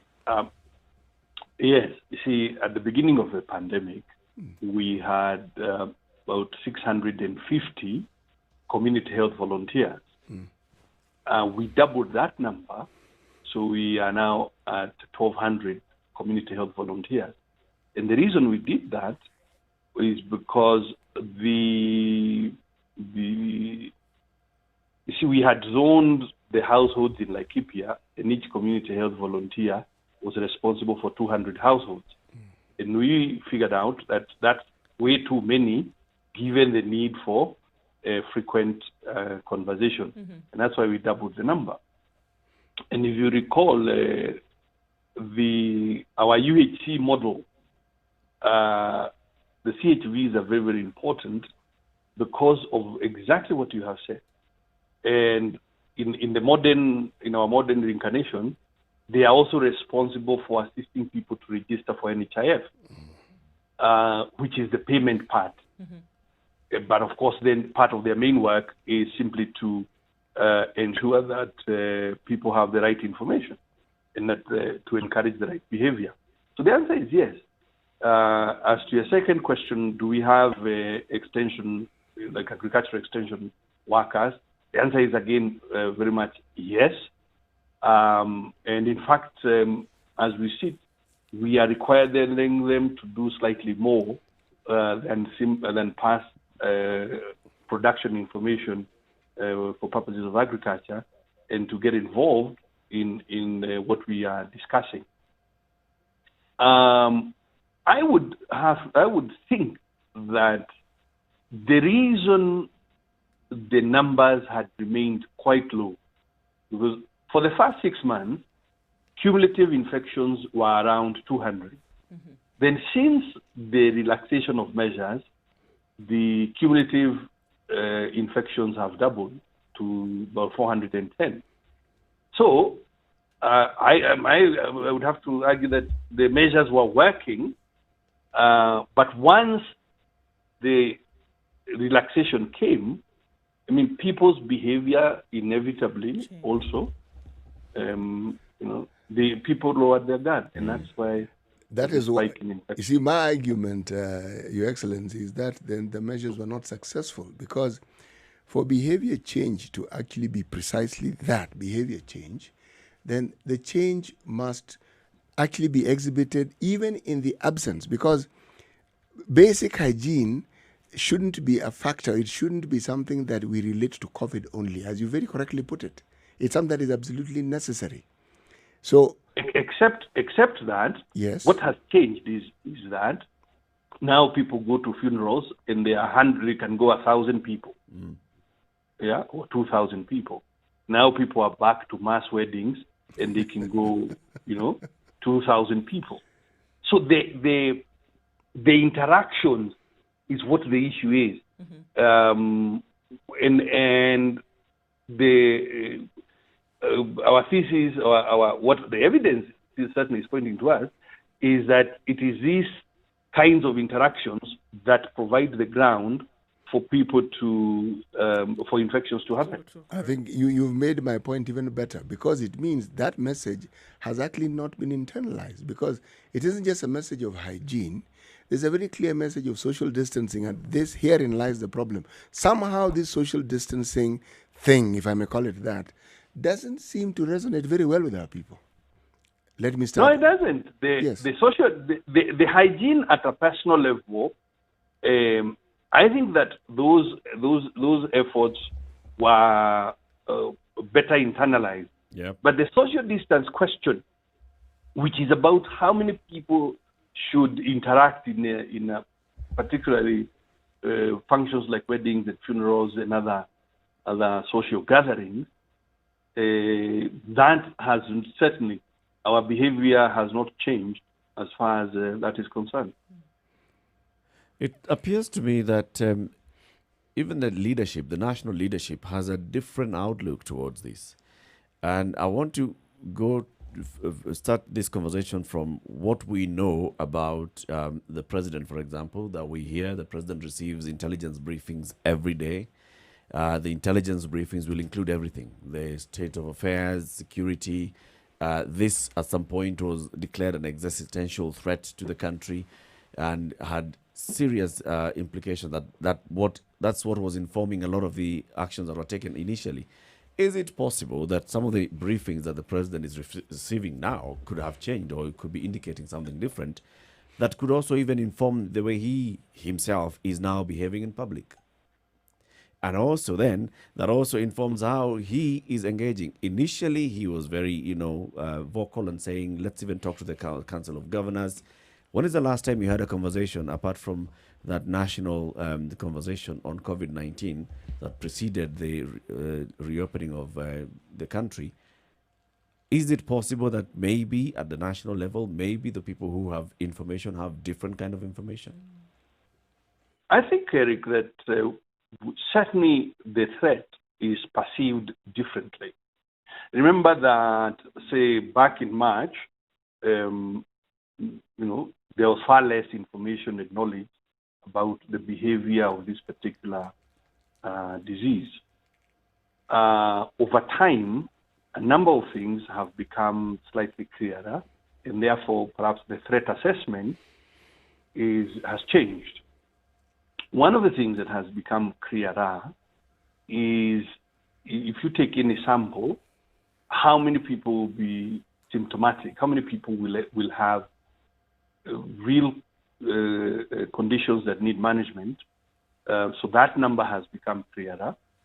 How many people in a given population who have tested positive will require critical care? Mm-hmm. I think the estimates of that number or percentage has become clearer. And what certainly has surprised experts around the world is that people on the continent are not dying in catastrophic numbers that were originally predicted. So I would think that all these things have weigh into the decision or the decisions that are being made at the national level.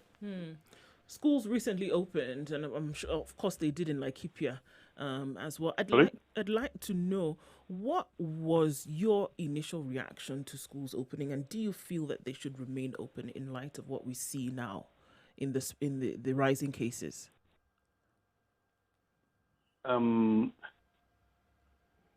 Now, I think that we should consider just leaving the two classes that have been open now, the Class 8 and Class 4, as we get a better understanding of this second wave. Because, of course, what is also clear is that young people, will very easily spread the virus without necessarily exhibiting symptoms themselves.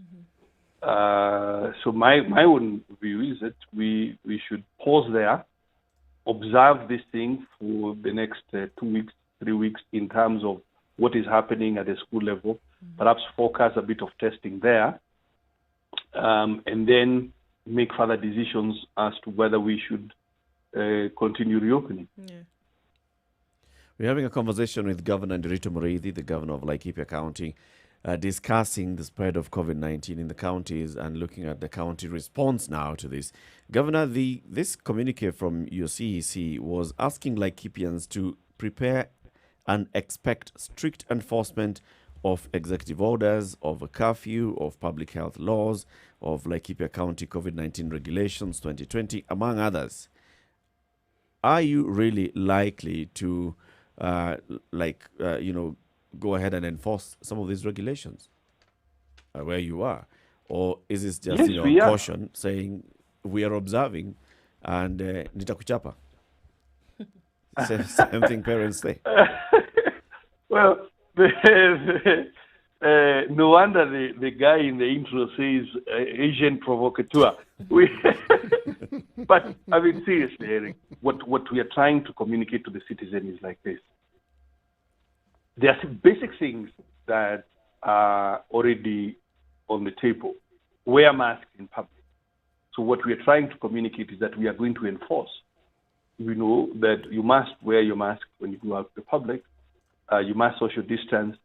In every public facility, I mean a shop, a restaurant, whatever, we expect to find the sanitation or the hand washing station at your entrance. we expect restaurants and supermarkets and all of us to be more rigorous in the basic screening of taking temperatures as people come into your premises and so on. That's what we are communicating, is that we, jointly actually with the Kenya Police Service, will be a little bit more vigilant in enforcing these measures. And is also a way to call out other actors. Take the clergy, for example, that we need to come back to serious vigilance in terms of how social interactions are happening. Have you given those orders? Do the officers, for example, going around the county this morning, have those orders to go back into strict enforcement of the regulations? Yes, the answer is yes. I mean, we had, as you know, we have a joint national government, county government, emergency response team. And at the meeting yesterday, in fact, also the order is for far stricter enforcement. We are also working with the correctional facilities or the Department of Correctional Services to manage the situation at the Nyeri Correctional Facility. So the answer is yes.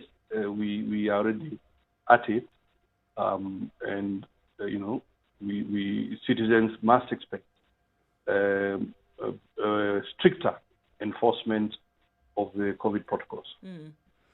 In looking at how measures have been kind of still going around the country and saying, I mean, now using what you've been able to do in Laikipia and what you're saying definitely will be the case moving forward, even from today, and saying that there's certain things we're going to put in place to make sure that people are safe and that they're, at least recognizing and maintaining some kind of order when it comes to social distance and wearing a mask and all of these things. Can this not be replicated in other counties where we see that there's a problem? I mean, we haven't heard from them directly, like we're speaking to you. But would you say that this is something that others should do, as opposed to be waiting for, the trumpet call from above and say, go ahead and do something about this, do it now? Well, I would certainly expect that that's what all because this structure of managing this crisis is not really unique to Laikipia. All counties are expected to have this structure so that the county police leadership and the administration leadership from the national government, working jointly with my health team and so on and ourselves. So that structure is replicated across the country, and I certainly would hope that in all the counties, but particularly in the counties where the spike is already observable, that these measures are taking place. There is absolutely no need to wait for any call from the national leadership.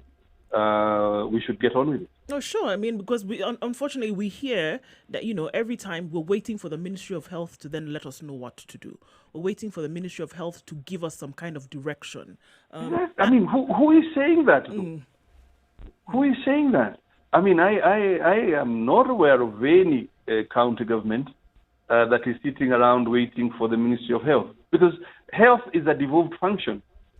In fact, a number of times we've been pushing back to say, look, we have better information because we are the ones on the ground. Exactly. If you are sitting at the exactly. My point exactly. Yeah. Yeah.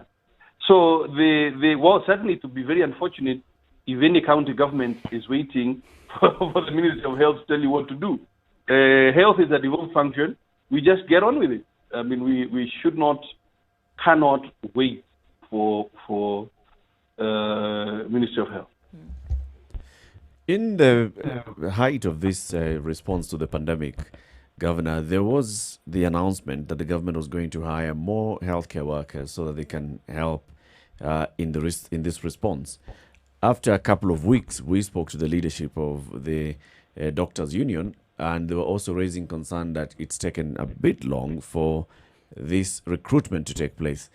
Have you recruited and have you deployed new healthcare workers across the health facilities in Laikipia County? Yes, a total of 195 additional health workers, half of them paid by the national government, half of them paid by ourselves. So the answer is yes. So that, for instance, at dispensary level, each dispensary got an additional medic, so that we have 2 to 3 at the dispensary level to ensure that we have continuous service. But anyway, it's across the system. The answer is yes. We hired and deployed 195 additional staff at different cadres. All right, and now that is just on healthcare workers. Now, the other issue that you had raised earlier is the concern that you had raised just a couple of weeks back on the back and forth and the standoff between the National Treasury and the counties, or even the Attorney General, and the issue at the Senate. Have those funds been released now? We know that a couple of weeks back we had read that the National Treasury had released funds to cater for 2 months. Have adequate funds now been released to the counties? The funds have now been released. As you know, the back and forth, there were 2 issues in the back and forth. Firstly, the County Allocation of Revenue Act had not been enacted because the Senate was taking too long to agree on the so-called allocation formula. Now, there is a safety valve, which is called vote on account, which means that governments should be able to access up to 50% of the budgeted amount, even as the discussions and political negotiations are going on. Mm-hmm. And what had happened is that Treasury, in a very crafty maneuver, with the help of the Attorney General, had blocked that avenue of 50% on account. Yep. So that July, August, September, we went a whole quarter unable to access our equitable share. And just for clarity, these monies don't belong to the national government. The national government simply happens to control the agent that collects tax. These monies are Kenyan monies. They belong to Kenyans. This is taxation, and it is already divided between national government and county government by the Constitution. So this notion that people sometimes create as though the Treasury is doing us a favor to give us money, they're not giving us money.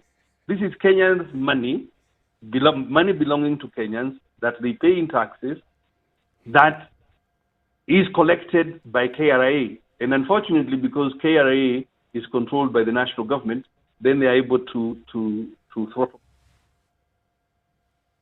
a whole quarter without access to equitable share. That created many problems. In terms of, for example, counties' ability to pay the very health workers that you're asking to manage COVID. Many counties struggled with it. But also the continued investment in critical care, improving or enlarging the critical care facilities, enlarging the isolation centers for COVID treatment. So that whole maneuver slowed down our efforts as counties to be better equipped and prepared to manage this second wave. But be that as it may, matters eventually resolved. We went to court. There were all kinds of things going on. Matters eventually resolved with the passage or enactment of the county allocation. And beginning last week, counties have now been able to access the first 2 months, so July and August.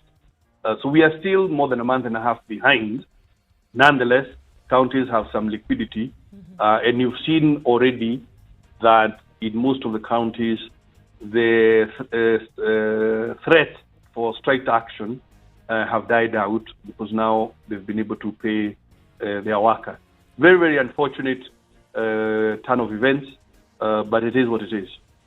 Indeed. Thank you very much, Governor, for speaking to us this morning, and we wish you all the best as you respond to the rising number of cases in Laikipia County. Well, I thank you very much indeed. Always a pleasure to talk to you. Same here.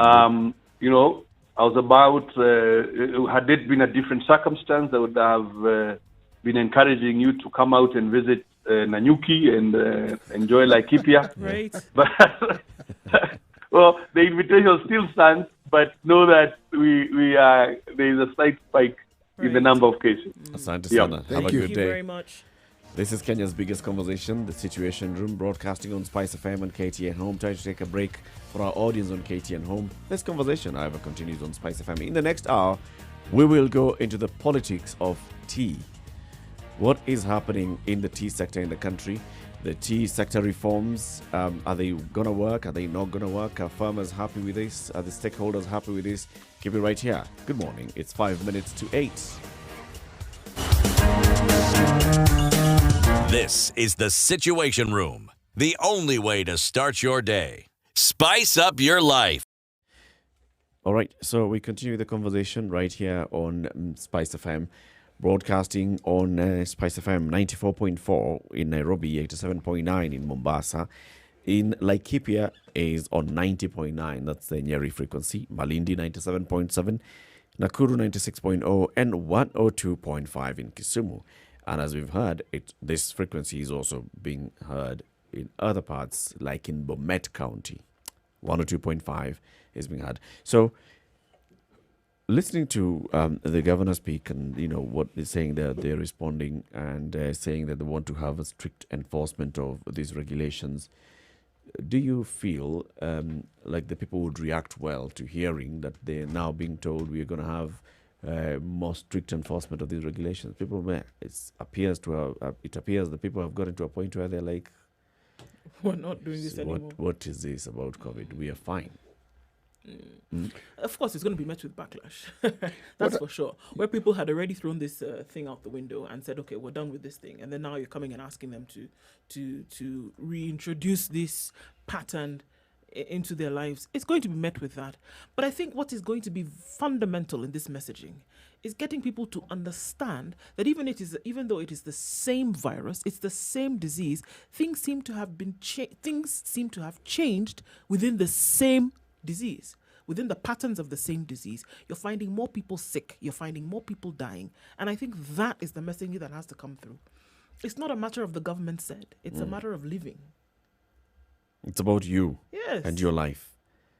The discussion of COVID cannot exist without us also putting alongside that discussion two issues. There could be more, but I'm just highlighting two. One, the other diseases that also concern people and that people consider to be far more life-threatening just by their very nature.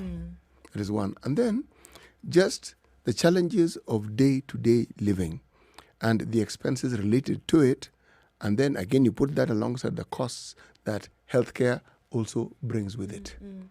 The reality is people may even understand that COVID exists. They may even understand that COVID could kill if not attended to, like any other disease. But in terms of priorities, because it's always a question of priorities, healthcare seeking behavior even before COVID had to contend simply with day-to-day living. For sure. So healthcare, any behavior that lends itself in that direction was always delayed. So it's not going to change, especially now when the socioeconomic consequences of COVID are as clear as they are. And they're very daunting. Yeah. Yes. Coming to the top of the hour, keep it right here. In the next hour, we talk about tea and what's happening in the tea sector in the country. We'll be speaking to the deputy party leader of the Democratic Party of Kenya, DP, Mwai Kibaki's party.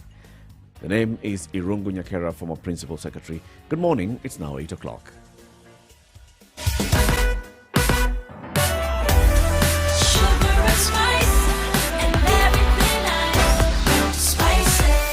Spice up your life.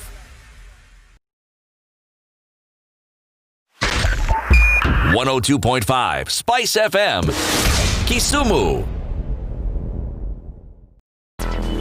Okay, Traffic. traffic on Thika Road coming into the city. At the underpasses, that's where you have some problems. Also, Kiambu Road still jam-packed, guys, trying to get into the city as well, connecting with the Thika Superhighway. Outbound, however, using the eastern bypass, that's an option. Longer, yes, we know, but you don't have to get stuck in the traffic. The service lanes, for some reason, also on Thika Road today are jam-packed. And so that poses also a problem if you're in a hurry. So yeah, think about the eastern bypass. The southern bypass also works, getting into and out of the CBD. You can use that as an option off of Mombasa Road today, because as you're heading to Nyayo Stadium, it's bumper to bumper all the way through to Huru Highway and then thereafter towards Westlands. That's what you're seeing. So the southern bypass could be an option. Yes? No? Yes. Okay. Spice FMKE. That's how you can reach us on Twitter. Text us as well, 40127.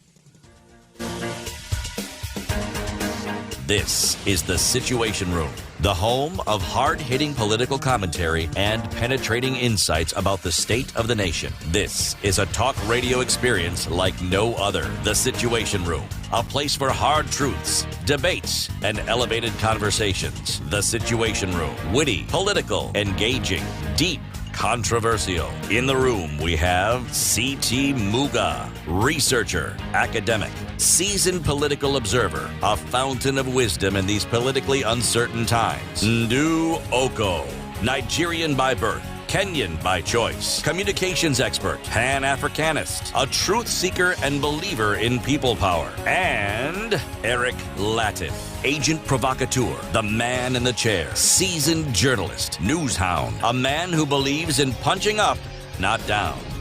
This is The Situation Room, the only way to start your day. 2 minutes after 8, this is Kenya's biggest conversation, The Situation Room, broadcasting on Spice FM for the next 1 hour. We'll also be live on KTN Home, and the show is always live on spicefm.co.ke and Spice FM KE, YouTube, Facebook, and Twitter. As we begin this new hour, CT Muga, what is today's proverb?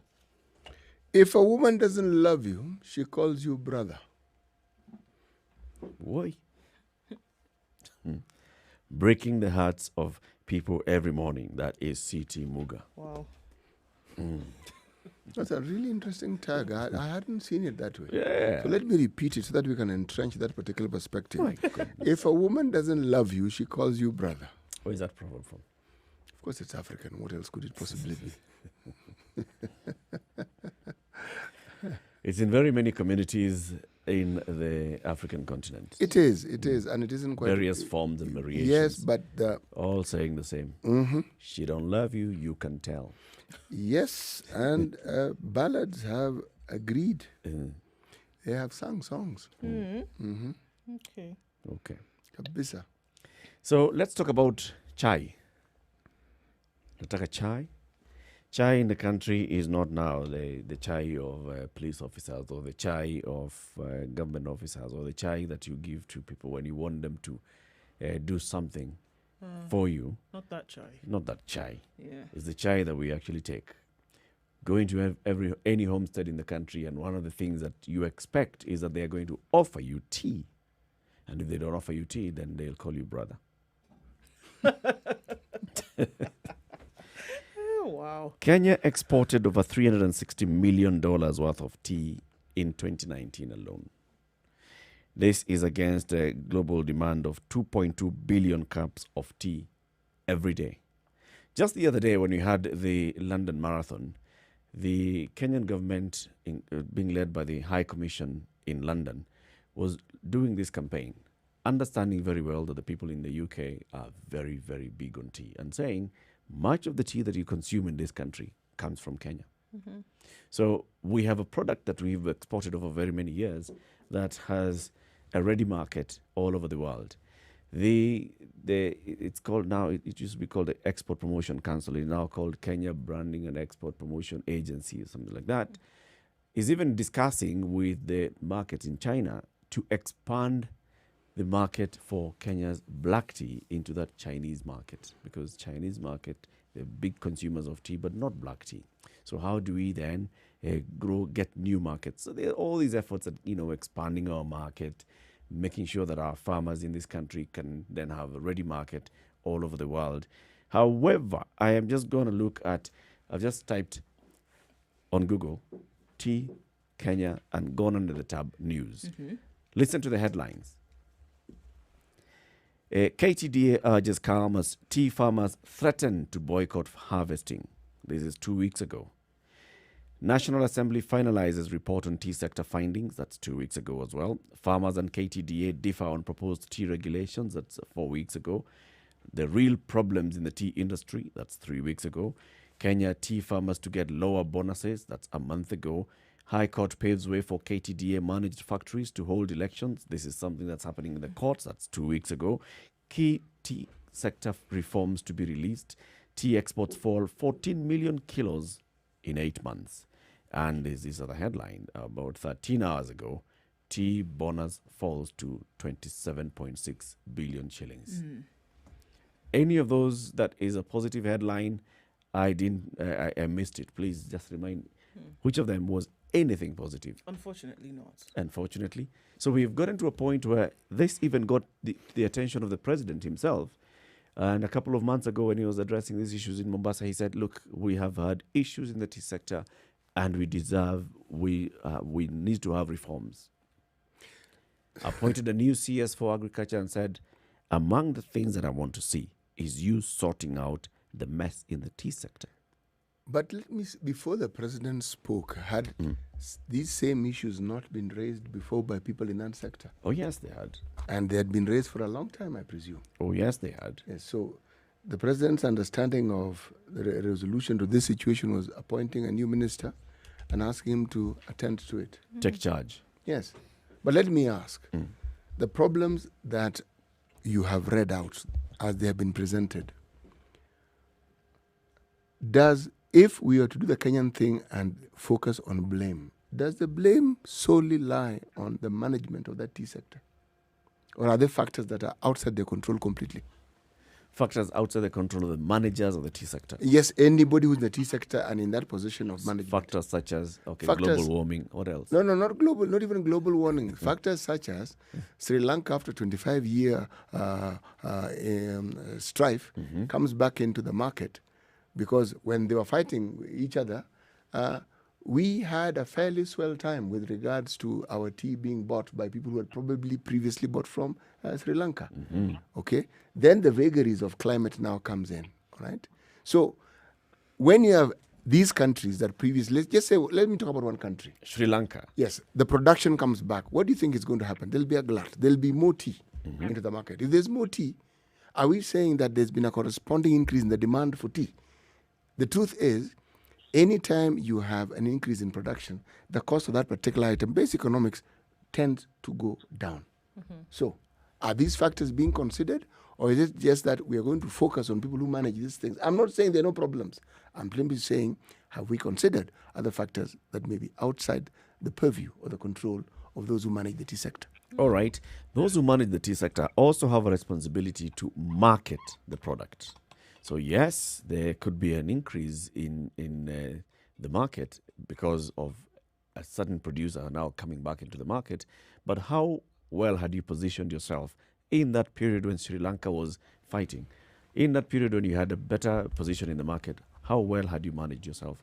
How well had you branded yourself? How well had you ensured that your product is then now considered the best, that whatever happens, we shall be ready? So that even if Sri Lanka comes back into the market, or any other player now introduces themselves and starts growing tea, for example, which we've seen can also happen, have you done it so well and packaged it so well that regardless of the fact that others would come in, they would still then be buyers or still have an affinity for your tea? Did you do the groundwork and make sure that you had backed it up so well that regardless of what happens going forward, you would still be one to bank on? And I think that's what a solid marketing, powerful marketing then would be about. We'll have this conversation, and let's bring in now somebody who has been at the forefront in raising the issues of the tea sector. This is Irongo Nyakera. Irongo Nyakera was a former principal. He's a former principal secretary. He's currently the deputy party leader of the Democratic Party. Irongo, thank you very much for joining us. Welcome to the Situation Room. Good morning, and thank you very much for inviting me.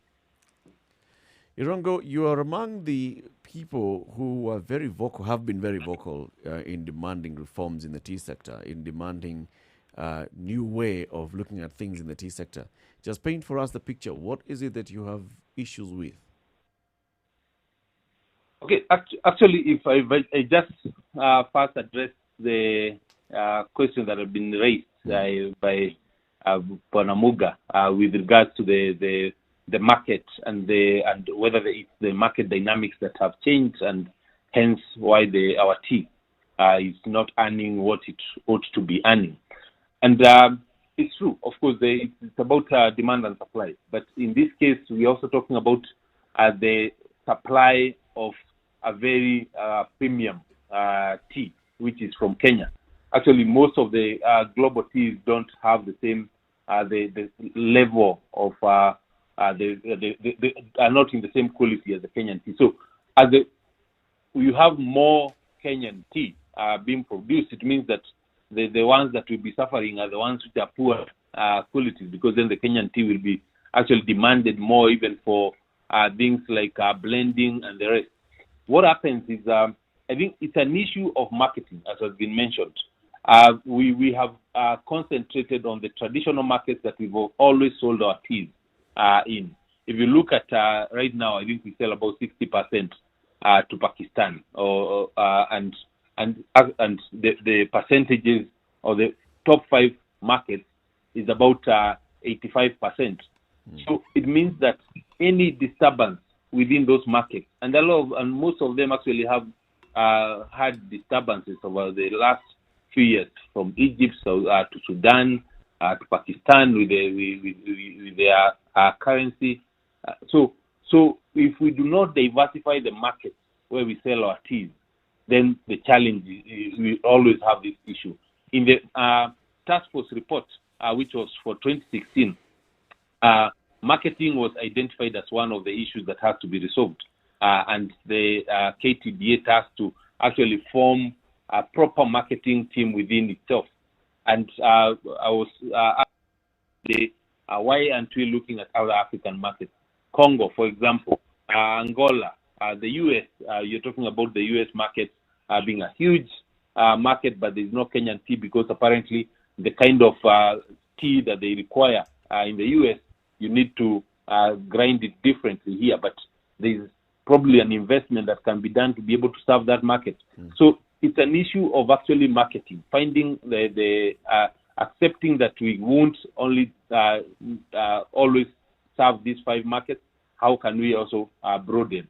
So so that's just one issue on the marketing, and this is an issue that has elicited a lot of interest now, because the tea regulations that came into force on 29th of June this year actually cover a myriad of issues, from issues of ownership of factories, to issues of marketing, to issues of how farmers are paid, and all the way to the issues of elections within factories, and conflict of interest on directors, how many terms the directors can serve. So it's fairly broad, and actually that is what we are looking at today, because while it's something that is in the interest of farmers, because that's what the president spoke on in January 14th, when he actually appointed the new minister in agriculture and tasked him to actually deliver what the farmers want.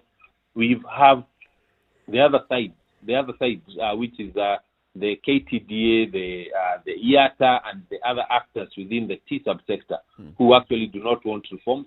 They want things to go on as they've always done. Why would they insist on the status quo? Is it that they are satisfied with the benefits they derive from the status quo, or do they not see that if they change things that they might actually be greater benefits? You see, the status quo is very easy for if someone knows how to navigate through the current system. Any reforms or change is not exciting for them. And you'll find that one of the things that's being addressed is on directors and the terms. Currently, some of the directors who are KTDA, like the chair, has been there for over 20 years in KTDA as a director. He's been there as a chair for over 10 years. So you find that, and you go to a lot of these factories, their directors who've been there for 20 plus years. So these are not people who are interested in reforms or change. That's why the regulations are coming in and saying that a director will serve for only a maximum of 2 terms of 3 years, so that we can have people who have a time limit on when they can actually be able to deliver to the people who elect them. Then there's also the issue of who actually elects these directors and who do they owe their allegiance to. Currently, as is, the directors are technically elected or appointed by KTDA through the system, the very opaque system of electing directors. From the point of, if I want to be director at Nyakera, I first have to go to KTDA managers for them to vet me and decide whether I qualify. Then once they agree, they have to be taken to the company secretary for KTDA to see whether I'm distracting them too much and whether they should pass me. And then once we go to the factory for the elections, farmers don't even know how many shares they have to vote until the day of the election. That's when someone is told, today you have 5 shares, this one you have 7 shares, this one has 200 shares. So that opaque system then brings in only the people who will sing to the tune of the KTDA and the system that they have. And that is what has been removed by the regulations, by saying that every single farmer will have 1 vote as per the memorandum and articles of the factories, which give every farmer only 5 shares of ownership within the company. So once we are able to resolve the issue of the governance, the issues of the directors, and the issue of the leadership within the organization, that's the only way then that you'll be able to forge forward into reforms. It sounds like the tea sector has a very heavily regulated value chain. Just explain to us that value from the farmer to this monstrous organization called the Kenya Tea Development Authority. How are they linked, and who sells Kenya's tea to the market? Actually, it's the opposite. Actually, the tea sector is not regulated. So KTDA is a power into itself because nobody questions it. When you go to fight it with the government, from the government side, they come and say that they are government. Then the government spokesman comes and speaks and defends them. Then when you go to fight them in court, they say they are a private company, and so they are a power. What are they actually? What are they? A private company? They're actually a public limited company, right? But with public interest, because they represent 650,000 farmers. So they're not interest company with private interests. Yes, public limited company with public interest. Explain that, please. So it's a private company by that definition of the Company Act, but it is owned by 54 companies, which the 54 companies in the country, but representing 650,000 farmers. Is it voluntary? Can tea farmers decide not to belong to this KTDA, or is it a requirement? No. You see, what KTDA is actually a management agent. And you see, it's all about aggregation. Because when KTDA was formed, initially it was a government parastatal, but then under the 1999, the parliamentary session paper 2, it was actually converted into a private company. Mm-hmm. Now, government transferred its shareholding from KTDA into the factories themselves. So these factories actually own us into KTDA, but it's a question of who's the agent and who's the principal. And who owns these factories? The factories are directly owned by farmers.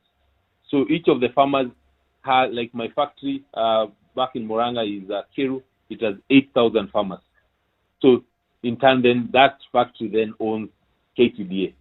So you're telling me that a management company has more power than those who actually own the company? You see, that's actually the issue. That's why we keep talking about who's the principal and who's the agent. Because KTDA is an agent, but it acts like the principal. And the farmers are the principals, but they're treated like the agents.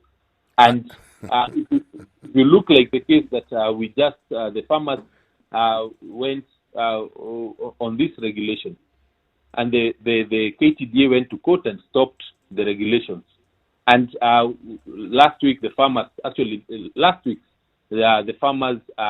wrote to enjoin themselves in the case, and arguing that the KTDA instructed their boards of the factories to enjoin in the case, but this board did not contact the farmers to ask them whether they want to enjoin in a court case where they are fighting the regulations that are supposed to empower them. Yeah. So and of course we are waiting for judgment, the ruling on that on November 26th on this specific matter. But then that's the whole issue where the agents and the principal, the one has assumed the role of the other without giving the right to the other one to know that they've been subrogated to a lower position. Irongo, who is instituting these new regulations? Who? Under Schedule 5 of the Constitution, right? Subsection 29, the policy on agriculture rests with the national government. So anything and that's why you're seeing that it's the Ministry of Agriculture that came up with the regulations, but it just didn't come up with them today. The regulations the reformed process started in 2014 by the Ministry of Agriculture, went through the whole stakeholder engagement, stakeholder consultations, and all that, up to the point where then they were gazetted on June 29th. And that's what you're seeing them doing with the other subsectors. But it rests within the Ministry of Agriculture. So let's take a break now, Irongo, and then we continue with this conversation. When we come back, we want to understand how then this sector is organized, and at what point do those that are supposed to be agents have such powers over the people who own them, over the ordinary tea farmer, and then how does this affect the tea farmer on the ground? This is a Situation Room, Kenya's biggest conversation. We're having the tea conversation this morning with Irongo Nyakera. He's the deputy party leader of the Democratic Party of Kenya. He's been at the forefront in championing for reforms in the tea sector. There are reforms that have been gazetted in the tea sector. There are many challenges to these reforms.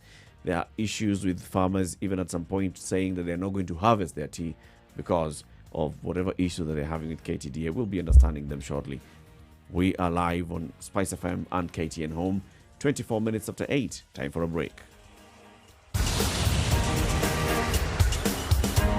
This is the Situation Room, the only way to start your day. Spice up your life. 24/7, around the world, non-stop. This is Spice FM.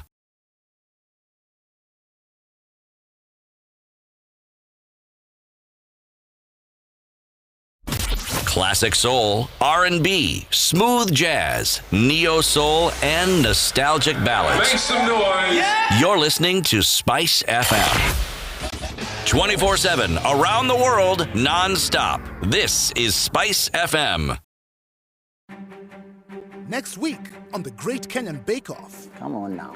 Please don't burn. The bakers from Heat 2 are back in the tent for their own biscuit week. And I'm hoping for the best. The bakers struggle with some tacky technicals. Hard to please millionaires. And produce some show-stopping creations. Tune in to find out whose biscuits will snap. Come on. And whose cookies will crumble. Beautiful. I love it.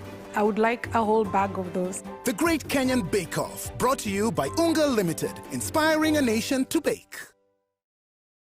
In the face of COVID-19, life has been adversely affected, with nearly all schools in Kenya lacking basic hand-washing facilities, affecting more than 19 million children. Together with Davis and Shartleaf and True Black, we, the Standard Group, have partnered to collectively unite other corporates and individuals to join the initiative towards setting up basic sanitation facilities around the country. For more information, send an SMS to the short code 40616 or email standwithkenya@standardmedia.co.ke. Time to come together for tomorrow. It's our future. A partnership by Davis and Shartleaf and True Black and the Standard Group.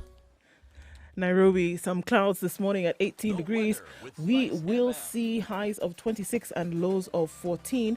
And in Nyeri, mostly cloudy conditions at 17 degrees, highs of 24 and lows of 14 with partly cloudy conditions. And in Nakuru, mostly sunny at 17, highs of 25 and lows of 13 with rain expected later. 16 and partly cloudy in Eldoret, highs of 21 and lows of 13 and a chance of rains later. Kisumu will experience rains with highs of 27 and lows of 19, as will Kakamega with highs of 24 and lows of 16. It's mostly cloudy in Mombasa at 27 degrees, highs of 31 and lows of 26. And in Malindi, it's partly cloudy at 28, highs of 31 and lows of 26 as well. Kampala is mostly cloudy at 19, highs of 24 and lows of 19 with rain expected through the afternoon. Dar es Salaam is partly cloudy with highs of 32 and lows of 23 today. Johannesburg will be mostly sunny at 18 degrees, highs of 30 and lows of 16. And for now in Lagos, it's 32 and partly cloudy. That will be the high for the day.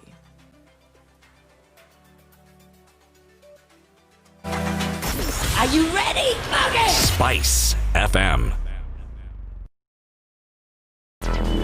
Traffic. Some traffic in the city today, not as bad as we had seen it during the week, but Mombasa Road we know will continue with traffic throughout the day going into the weekend, all the way from Syokimau then through to Nyayo Stadium roundabout and then onto Huru Highway thereafter. Thika Road is looking better. Kiambu Road is still a mashup. As tries to join the Thika Superhighway, and then at the Pangani underpass, so we see a problem today, but it won't be too bad. We're looking at lower levels of traffic today than we've seen for most parts of the week. If you do get stuck somewhere, don't forget you can let us know. Spice FM KE on Twitter or text us on 40127.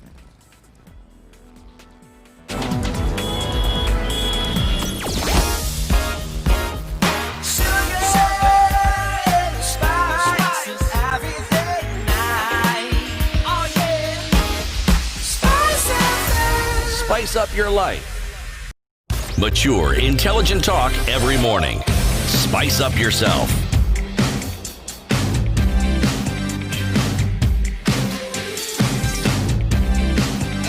Mornings done right. 94.4 Spice FM. 7 minutes past 8. This is Kenya's biggest conversation, the Situation Room. We're having a conversation around the tea sector in the country. Just listening to the structure of how the sector is organized. Tea farmers take tea to a certain tea factory where it's processed, and the tea farmers own that tea factory. Mm-hmm. That's a good thing, isn't it? I mean, if you just think about it from that point, is that it's collectively we are growing tea and we are taking tea to this factory that we own. Mm-hmm. And then this factory owns, all these factories own this agent, and we all collectively now take our tea, and then this agent is supposed to do the job of marketing our tea and everything else. Sounds very, very good. So what's the problem? You ask yourself, so at what point then does the one that is supposed to be your agent become your boss? The one that's supposed to be working and serving you, at what point do they become your boss? Because essentially what we're looking at is the authority then having been put in place would then be working for the farmers to make sure that this product that they're putting out there then goes ahead and is sold, is marketed properly and everything, as opposed to them, what we're seeing now, lording this authority over you and then making the demands and dictates and then as per what you're supposed to do. It should actually be the other way around, because you are the ones essentially with the gold product. But remember, the directorate of the KTDA is actually derived from the membership itself. Is that not so, Irongo? It is the directors of the tea factories then that go and elect the directors of KTDA. And for you to be a director in KTDA, you must be a director of a tea factory. Is that not the case? That's correct. So at what point then do those people go up there and they become the boss of the people that have sent them up there? You see, one is that it's not the people who send them up there. You see, that's the issue. Because the system of election is that they've been sent there by the same system and not the farmers. Because as I was giving an example, if I want to run to become a director of the factory, I don't even think I will get to the ballot, because I'll have been eliminated by KTDA way before, because they'll be like, this guy will cause trouble. So they only put the people who they want All right. And then So what once you're saying is, just so we see whether you can understand, if you want to be a director of Keru Tea Factory in Muranga, yes, you first have to go to KTDA to be vetted and to be Yes. cleared at the national level for you to be a director at the local level. yes, What's you the first logic of cleared. that? They've created what they call the vetting, a vetting team committee, regional. So you first have to go to be cleared by that vetting committee regional. And that's where they ask for good conduct, they ask for the CV, they ask for what value it takes to the boards. Does and the all farmer that. have any role in the activities you're talking about? No. And The how farmer- did this come about that the farmer came to a point where he has no say in the management of his affairs? Because what happened is KTDA created, in creating the management agency with the farmers, managed to sneak in that they're the ones who run and conduct the election of the factories. So as part of their agreement with the farmer on how they will manage the factory as a management agent. And that's where all those issues were. Mr. So Nyakera, even I'd like to ask, because this is something I'd like to understand. Just walk us through, from the time tea is produced, the process it goes through, the point where it's taken overseas. How does this happen? Because I want to understand who plays what role where. Yeah. So the farmer picks the tea. Most of them are there by 6 o'clock. It's raining and all that. Yeah, and they take the tea to the tea buying center, where then the KTDA has hired the clerks who are the ones now who ensure that the teas are bought and collected and taken to the factory.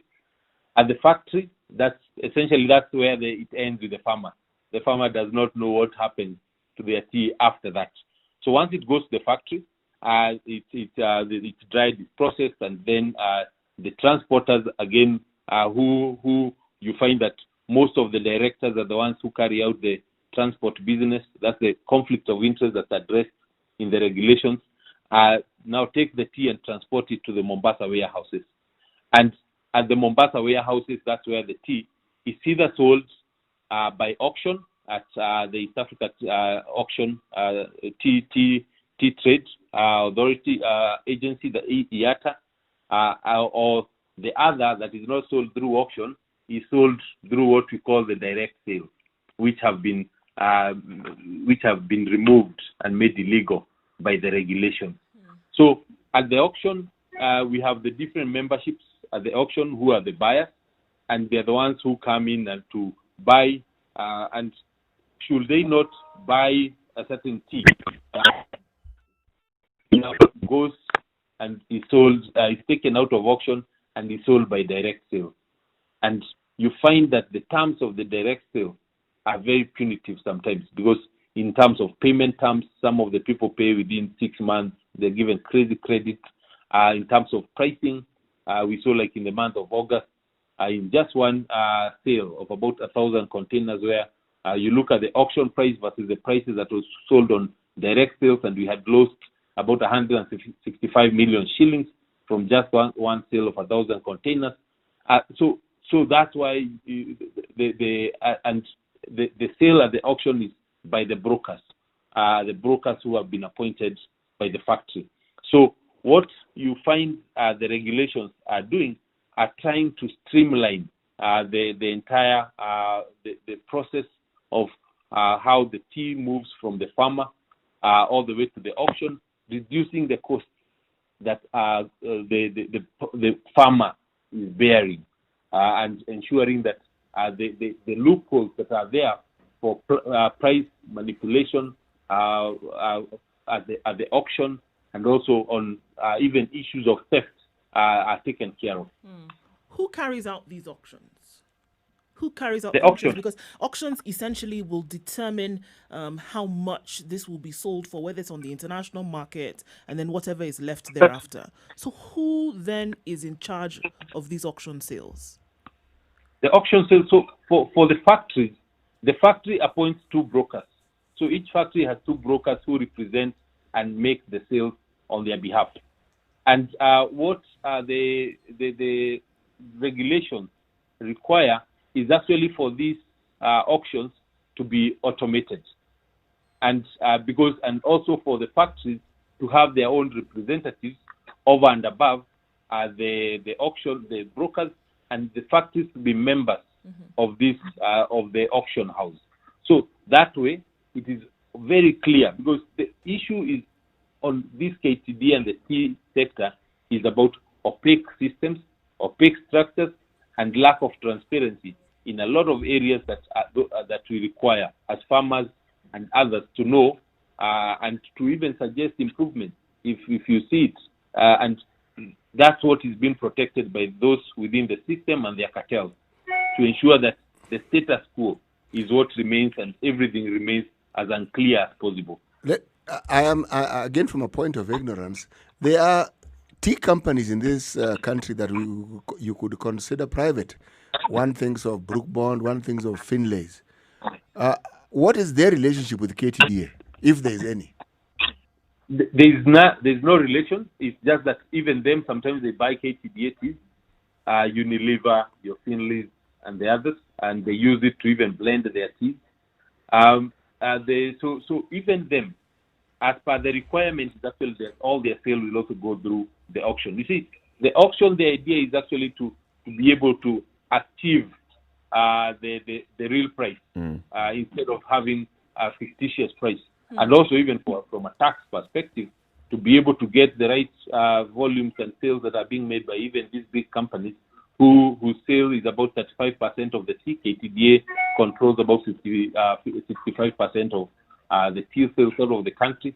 So actually the requirement is that all the tea from the private companies, the KTDA teas, all are supposed to go through auction. So if you look at the teas that are sold by the private companies, and you look at the total sales, and you look at that of KTDA, would you say that comparatively, the private companies seem to do better with their sales than KTDA? You see, for this, if you use the direct sales, KTDA is always able to say that they've achieved higher prices than the private companies. But you see, the private companies are selling to their own offshore. And for purposes of transfer pricing and taxation, they'll always sell at a lower price. They'll never want to sell at a higher price and pay higher taxes. So in terms of the price, the KTDA compares with and saying that they've sold at a higher marginal price that's higher than the private company is not the case. These companies sell to themselves. Okay. Now, with these problems, even as we're looking at them, and we've not discussed all the problems that are being faced right now in the tea sector. But as this regulation has been introduced, is this now the one-fits-all-size solution to the problems that have dogged the sector? The new regulations that are being introduced, is that the answer? The regulations cover part of it, but then we have the tea bill. So the regulations of the tea bill are coming in at a different time. The regulations are on the back of the existing Crop Act, but the tea bill comes in and to put in a completely new act and brings back things like the tea board, which was eliminated or removed when KTDA became a private company. It comes in and to bring tea research institute, which again was taken out and taken to Calro, because you see, if you look at the pricing, how much we are paying, you find that a tea factory like Nyeri in Muranga was paid the highest price in bonuses of 30 shillings, and you find that a factory in Kisumu is getting 8-9 shillings. So you see, it's also an issue of research, ensuring that we have customized the fertilizers, customized training on what how the crop production is to be done. So again, that tea research has been brought out of Calro and back to within the AFA, within the tea board, and a few other things. So the tea regulations is just covers a small section, and the tea bill is fairly broad because then it brings in all the different regulatory framework that is required to see tea thrive as a cash crop. Does KTDA have any role in any pre-harvest activity within the tea sector?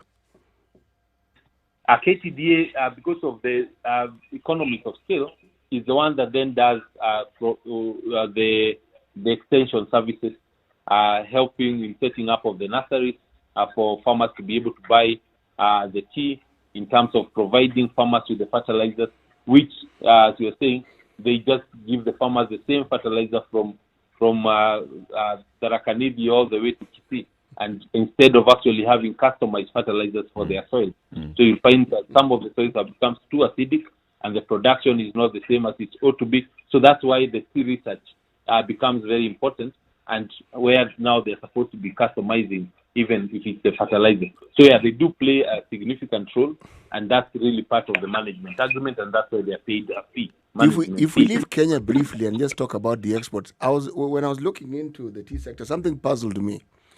Among some of the top exporters of tea, like Poland, Germany, UAE, and UK, I wondered, they don't feature in as being producers or huge producers of tea. How then do they turn out to be huge exporters as well?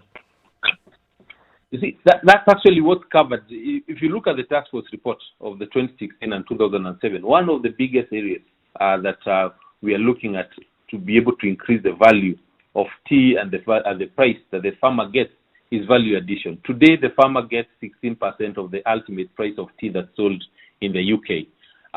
So the other 84% goes to the value chain, to the middlemen and everyone else, all the way to what the farmer gets.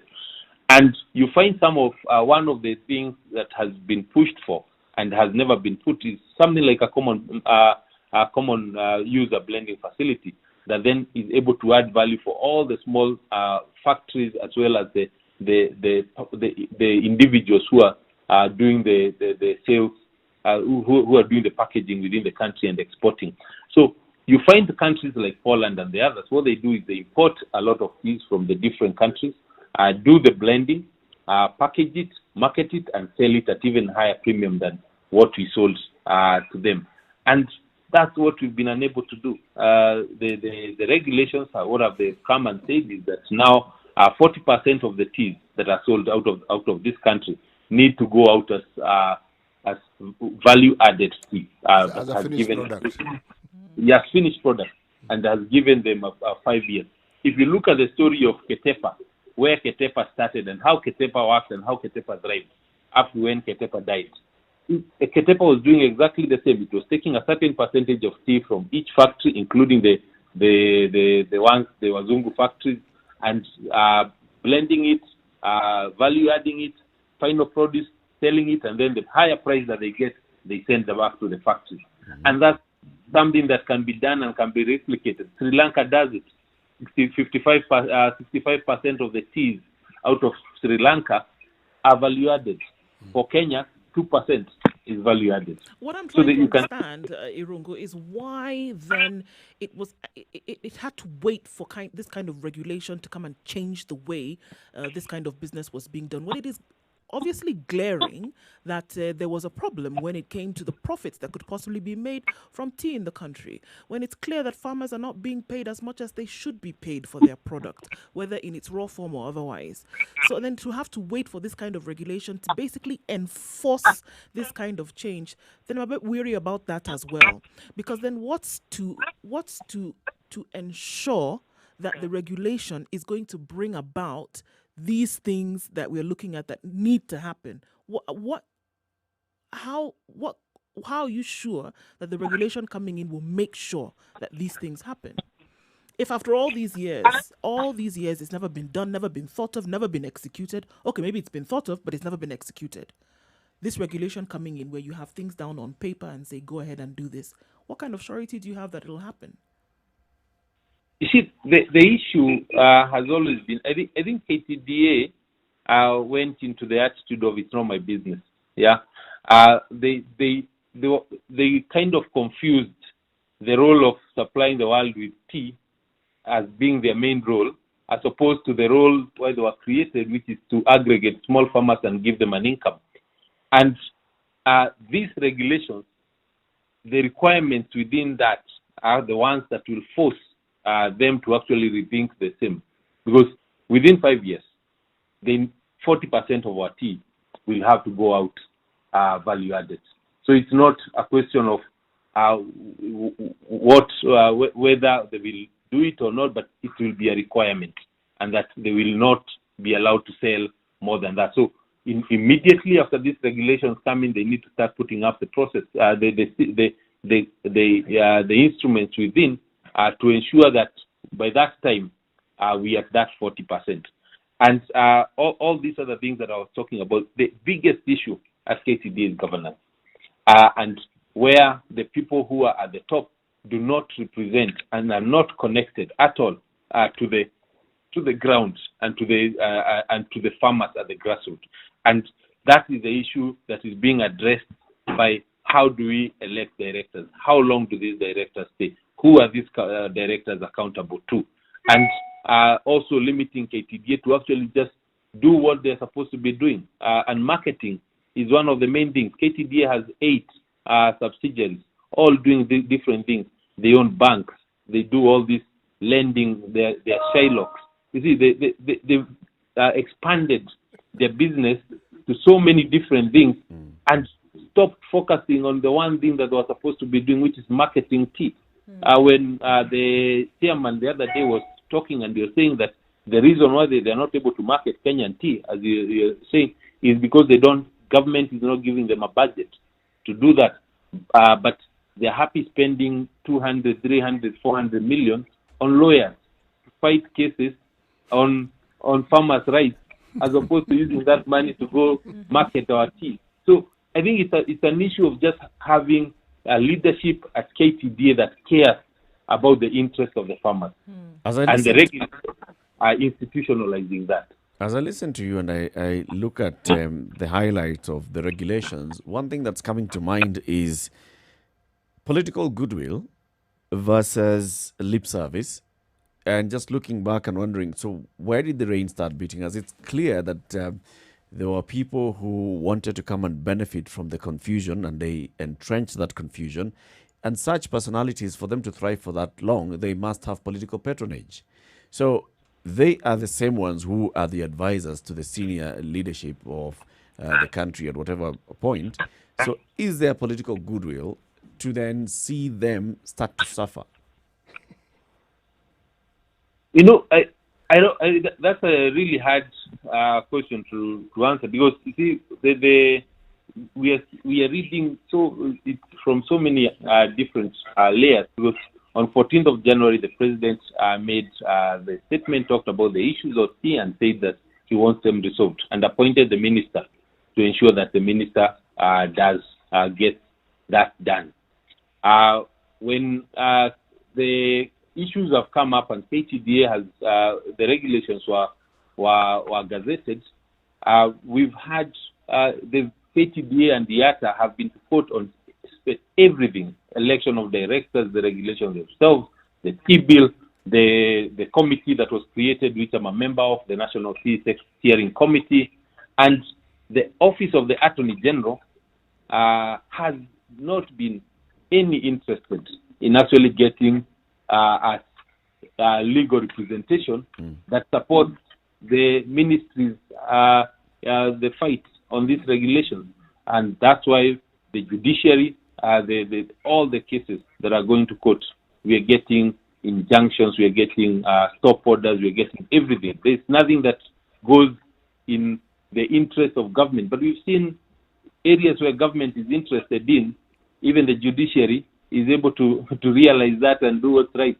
But in this case of the tea, nothing seems to be going through the judiciary. So it begs the question of, is it really a government priority, or is there political goodwill on it?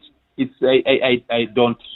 really don't know, and I doubt there is. If you think back about it and you look at, who would benefit from such, political leaders understand their voters, and they understand their voters are farmers, and they understand therefore that their farmers' well-being would keep them happy and keep electing them.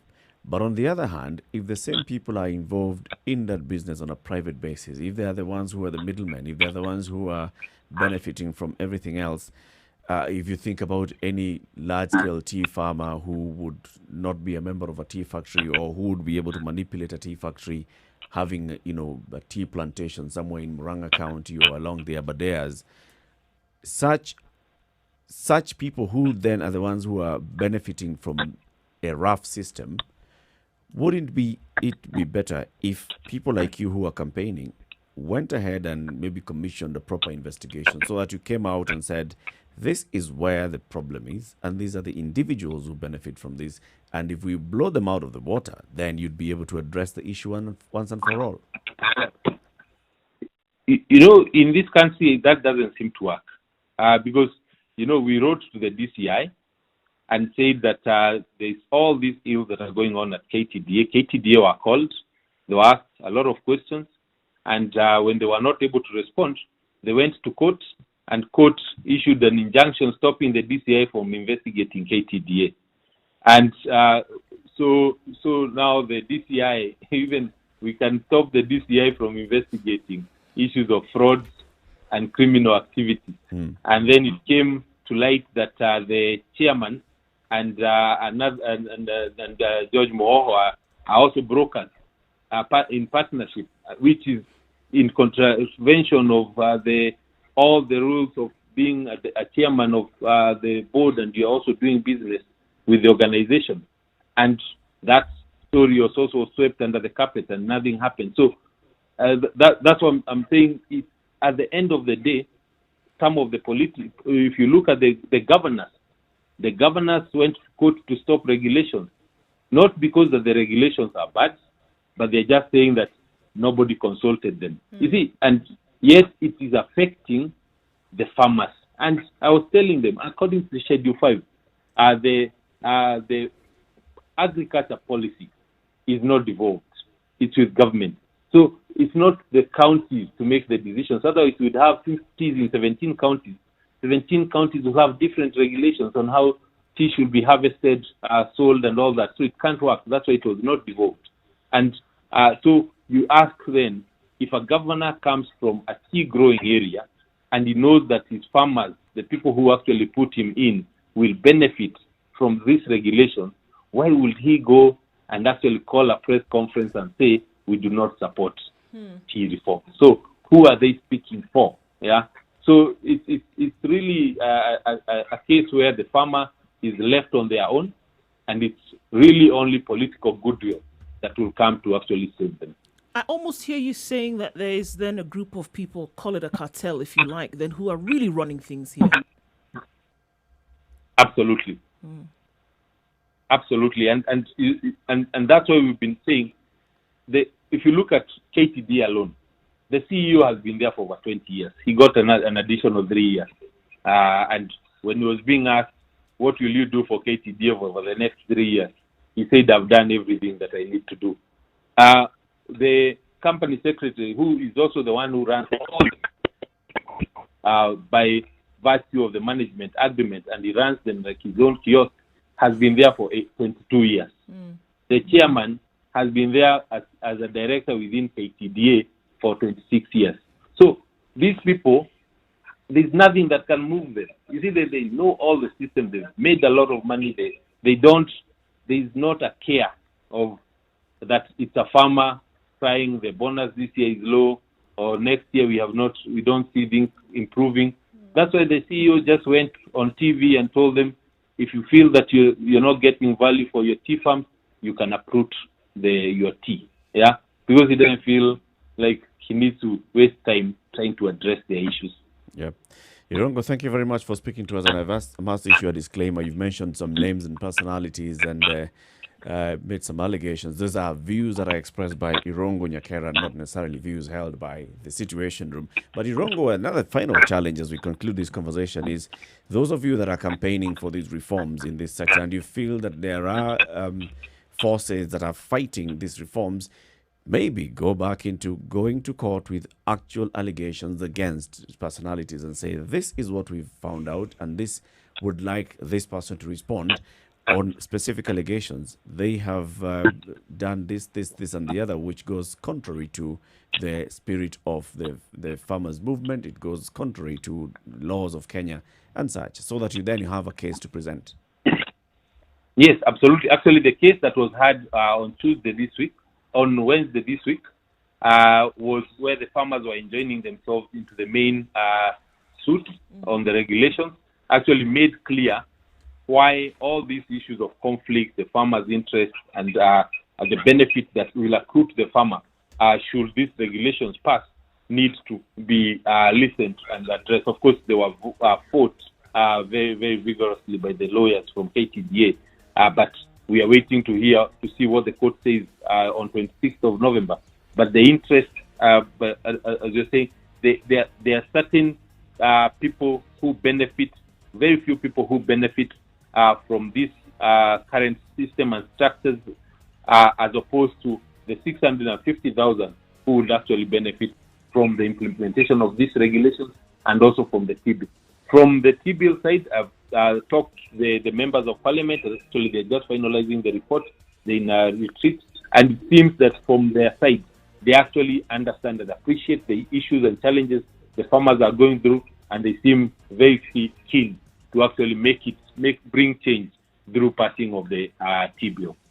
Thank you very much, Irongo. Have a good day, and we wish you all the best. Asante for speaking to us. Thank you so much, the situation. Thank you very much. Thank you, sir. And we would want to say thank you very much to our audience on KTN Home for joining us since 7 o'clock. It's now coming up to 5 minutes to 9. Join us again on Monday on KTN Home, 7 a.m. to 9 a.m. But this show broadcasts every weekday morning, 6 a.m. to 10 a.m. In the Situation Room, this and every morning is CT Muga, Nduoko, and Eric Latif. Have a lovely weekend, KTN, but the show continues on Spice FM up to 10 o'clock. This is the Situation Room, the only way to start your day. Spice up your life.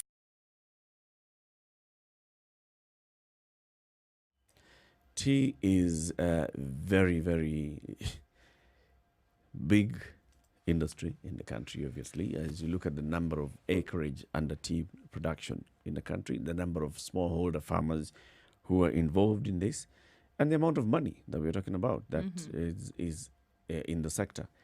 The potential, the current exploitation of that potential, very, very different.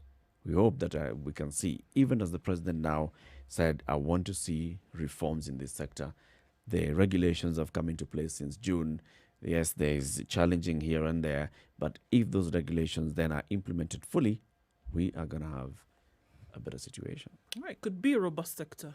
It's unfortunate. I'm just thinking about what really happens when all this raw product leaves the country, comes back, it's sold in the same way, whereas you could actually have control of those exports from here.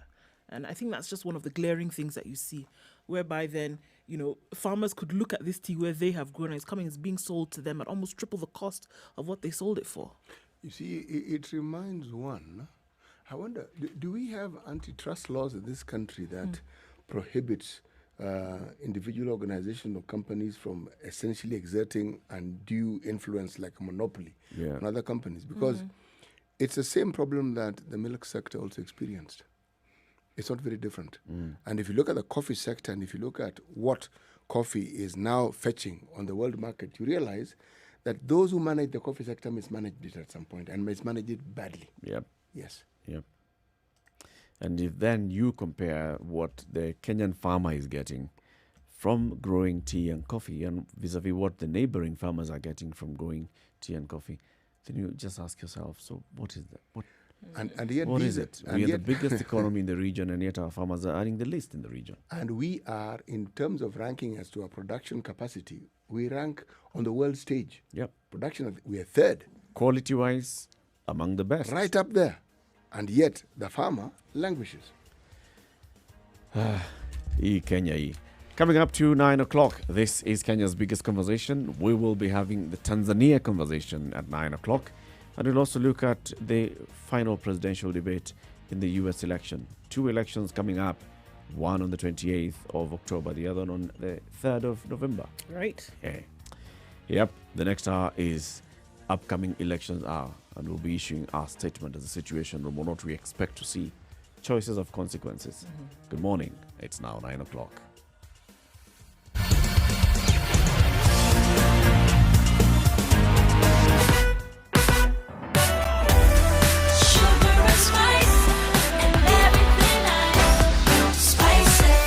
Spice up your life. 94.4 Spice FM, Nairobi.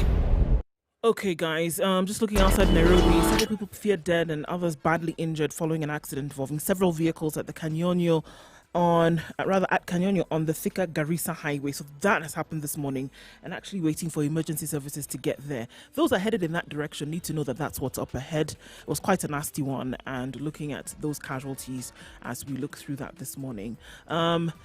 So the road then from Muthaiga to Second Parklands Avenue, there is bumper-to-bumper traffic for some reason. It's not happening there and it's not moving in any way, shape or form. There must be something up ahead. We'll look into that and give you details. But if you're going in that direction, just know that that is what lies ahead. The service lane, however, is clear all the way to Muthaiga. Mombasa Road, as we look at it, is looking a little bit better as you get down towards the Nyeri Stadium roundabout. But then from Huru Highway through then to Westlands, entering into the CBD, on your left, that is bumper to bumper. Should be able to clear soon enough. We'll soon be out of traffic hour. It's a Friday morning, so lots of things going on at the same time. You stuck somewhere? Let us know. We might be able to find an alternative. Text us on 40127 or tweet us, Spice FM KE.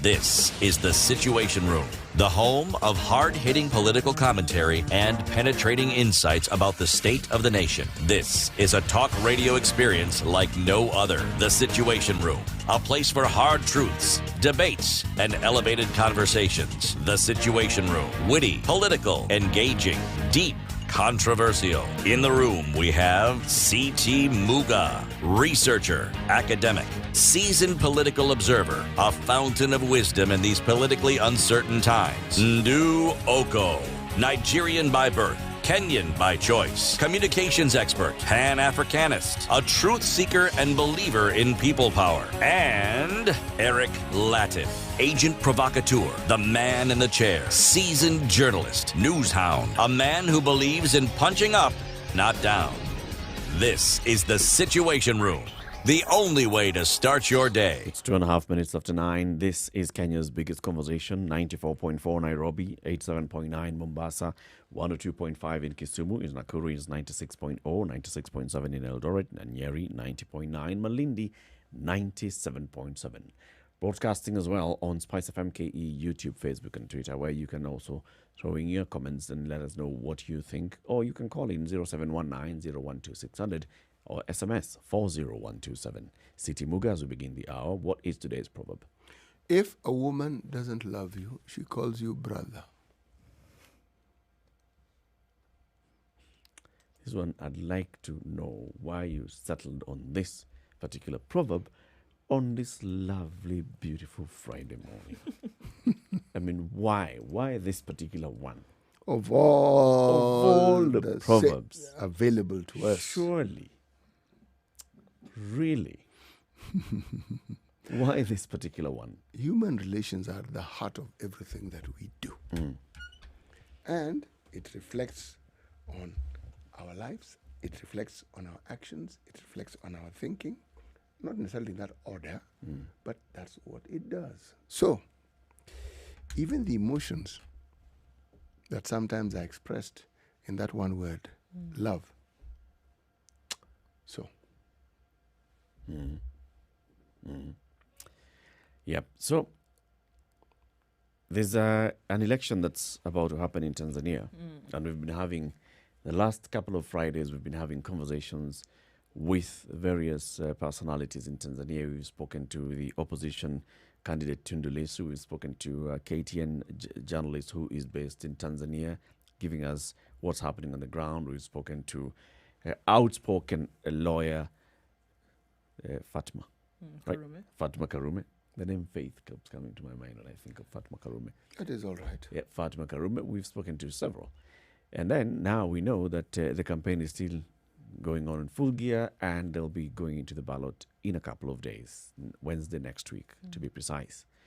What is going to be the outcome of that election?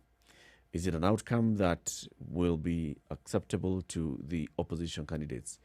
Opposition candidates have even come together to say, you know what, let's agree that the person who looks most likely to beat the unseat the incumbent, John Pombe Magufuli, is Tundu Lissu. So we throw our weight behind Tundu Lissu. There are those that say that. And then we still have seen in Zanzibar, some have decided, you guys can go with Tundu Lissu, shauri yenu. I'm still campaigning for myself. So this happens all the time. Opposition unity happening, not happening. What do you see happening? But in the Tanzanian setup, even if you campaign within Zanzibar, can you actually campaign for the presidency of the unified, of the united setup that involves Zanzibar and Tanzania? Because from what I understand, the slot available to them is that of the deputy or the vice president. They had that for a while until that was also negated. For how many now? Even Kikwete's deputy was not a Zanzibari. No. The current deputy is not a Zanzibari. That issue appears to have, and one of the grievances that they've had, the Zanzibari, is that. So we came, and this had been like the unspoken and generally acceptable understanding that you shall produce the president, we shall produce the vice president. At some point, it appears that the person who's coming up as the vice president is not from visiwa vya Zanzibari. And that's why the opposition parties in Zanzibar appear to have been gaining a lot of ground. In the last election, the opposition candidate in Zanzibar is claimed to have been the one who won that election. It was disputed thoroughly. There was a repeat election was ordered, and after that repeat election, the CCM candidate turned the tables. Amazing, isn't it? Yes. So you ask yourself, so what exactly is happening in the political situation in Tanzania? Are they getting out of, although the KTN journalist was telling us Tanzanian people are not as, what's the word to use? As forceful as, in terms of you, even if you expect them to come out on the street, even when they feel that they are aggrieved, they will conform. They will conform. They're not likely to come out and be as expressive as they Kenya normally would. Even when we hear calls from the candidate Tundu Lissu saying that, if something were to go wrong, or if something were to go, opposite of what they were expecting, asking then Tanzanians to come into the street and contest the results of such an election. Then hearing from other people that, all right, that could be the call, but they're not right sure if you would see something like that actually happen. Because it would seem that, unfortunately, it seems that there's a kind of docility that then appears within the people, whereby they're saying, okay, we're going to take whatever comes our way, but, we're not going to necessarily fight it. But look at the thinking behind it. For the longest time, CCM has been at the helm. Longest. Yep. There has been no change. Okay? It's the same mindset you'll probably find with ANC in South Africa when they came in. But the reality is that that is not a position you are going to hold on indefinitely. With every new election, you lose some ground. Yes. And you see, the thinking that you've just put across is what I would call a generational mindset. There's a completely different generation now who are in the arena and who have interests in participating in this election and who have things that they consider important. And it may not necessarily resonate with what has been the norm in these countries. In this country, Kanu ruled for the longest time. Kanu stopped being. So since then, what we have in this country is with every election, you get a new special purpose vehicle. Yep. And usually out of the term of that special purpose vehicle, a new special purpose vehicle is born. Yes. But what is good about Kenya and what is interesting is that we have seen the Kenyan variety of coalitions coming into the fore. It isn't one party taking, people agreeing, maybe two parties coming together and then forming one party. But the idea of one particular monolith of a party simply being in control, that has ceased to be. And you look at even the election results, it is clear that anybody can win that election. Now, this seems to be the norm. If you look at the Western world, there's a party, I like them, it was called the Green Party. When it started, many people thought it was a joke. If they had one member of parliament representative, they had really tried. Right. Wow. My friend, they are now the sort of party that other parties look for to form a coalition government with.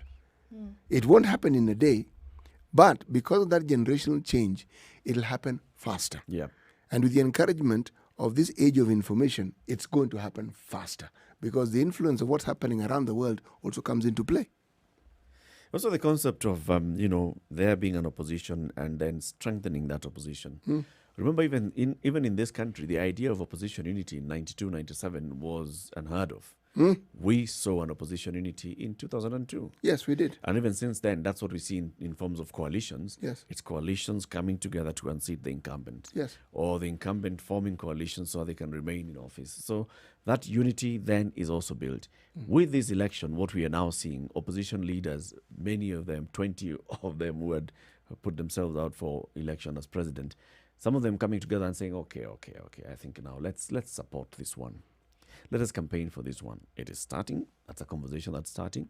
But you can clearly see that Chadema is now also gaining ground, and Chadema is standing out as a viable opposition, as a viable alternative to this party that has been in power since independence of the Republic of Tanzania.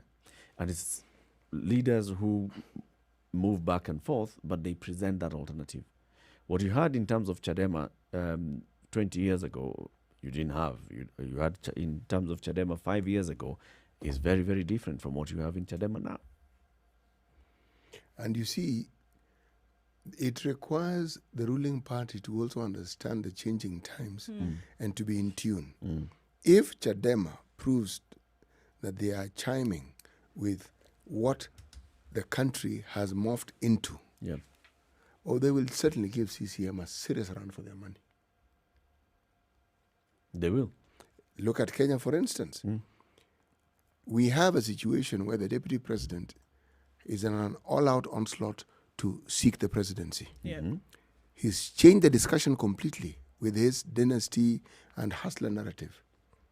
Now, what are we seeing? We are seeing the handshake partners also getting into the fray, and they are also tuning into that narrative. You listen to the things that are being said and the focus of the conversation.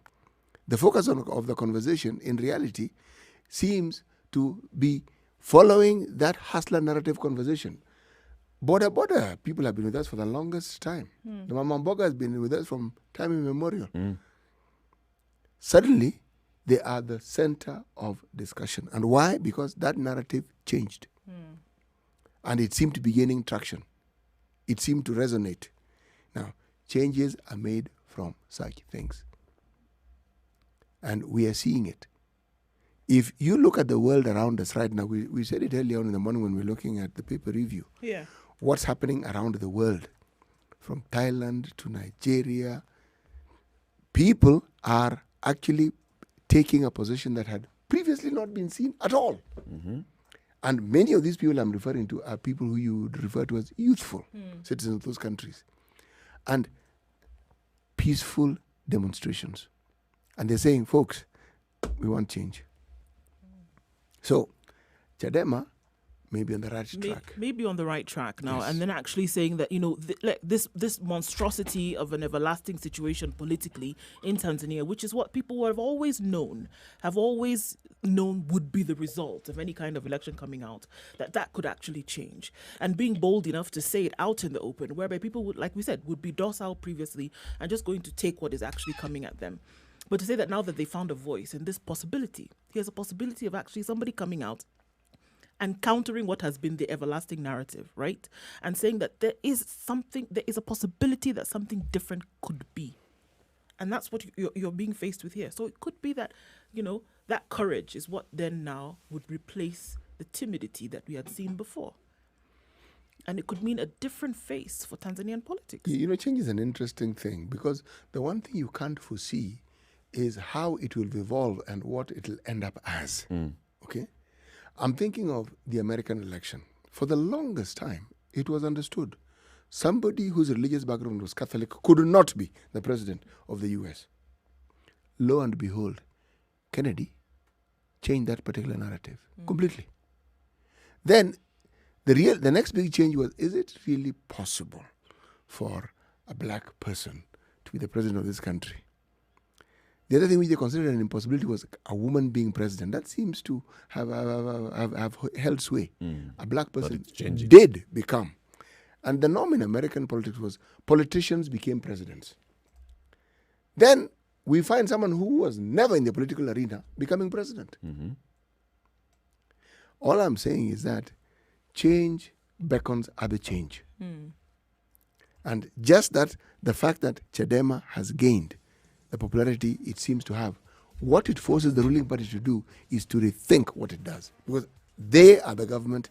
They have the instruments that makes them understand what people think. They will know. They will know. Yes, and because of that, they will seek to change to be relevant. Because if they don't, they will not be relevant. 16 minutes after 9, let's take a break, see what's happening in the weather today, even the weather in Dar es Salaam, Tanzania, and the other major towns in TZ. And then we continue the conversation. Today, in this hour, we're looking at the upcoming election. One in the neighborhood, this is Tanzania. Another one, not in the neighborhood, but in the United States of America. Final presidential debate conducted early this morning between Donald Trump and Joe Biden. What is it that the pundits are saying about that? Good morning.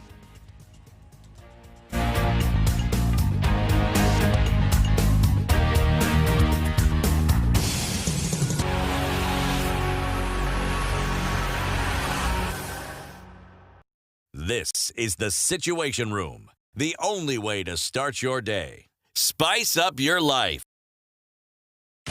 24/7, around the world, non-stop. This is Spice FM. When it comes to bridging the information gap to help strengthen the agricultural sector in our country, you can always rely on Farm Kenya to be the glue holding everything together. And now, courtesy of the partnership with Farmstar, things couldn't be better. Introducing Farm Kenya platform, and it goes like this. Our SMS service will help farmers upload and publish their products without smartphones, while the Farm Kenya app will allow buyers locate, purchase from, and engage the farmers directly. So if you're a farmer, send a free SMS to 40446 and connect with buyers free for life. That's 40446. If you're a buyer looking for local produce, download the Farm Kenya app from Google Play Store or the Apple Store for free. Remember, ukulima sio shamba pekee. Ukulima ni digital. Ukulima ni Farm Kenya platform. Kuimarisha Kenya ni jukumu la Farm Kenya. Brought to you by Farm Kenya and Farmstar, working to secure your growth.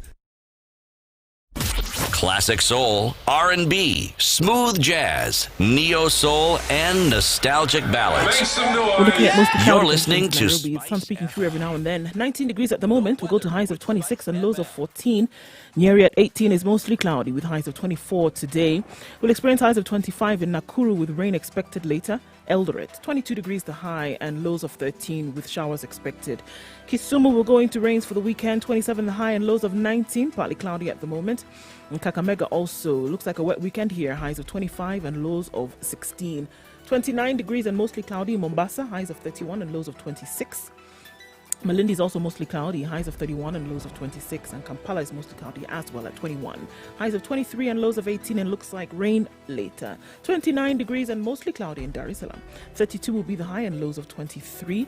It's mostly sunny in Johannesburg at 21, highs of 30 and lows of 16. Partly cloudy at 32 degrees in Lagos. That will be the high today, coming down to lows of 24. Let's look into Beijing, where it's mostly sunny at 17. The low will be 2 this evening. And in London, it's partly cloudy at 12, highs of 16 and lows of 9. Paris at 15 degrees is cloudy. There's a thunderstorm warning for yellow today, though. We'll see. Highs of 19 and lows of 11. And finally, in New York, it's 18 and cloudy. Highs of 21 and lows of 16.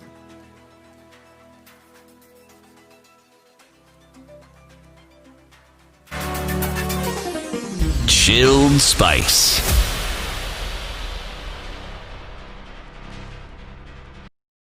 Mature, intelligent talk every morning. Spice up yourself.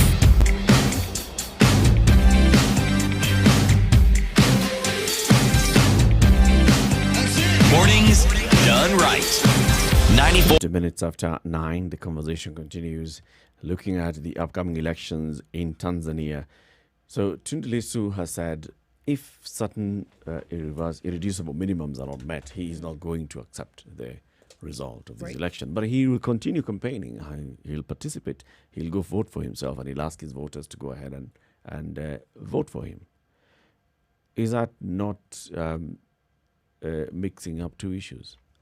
Compare this with, at some point, Kenneth Matiba felt that there are not sufficient electoral reforms that would address what he raised as grievances in his attempt to have a petition after the 1992 election campaign.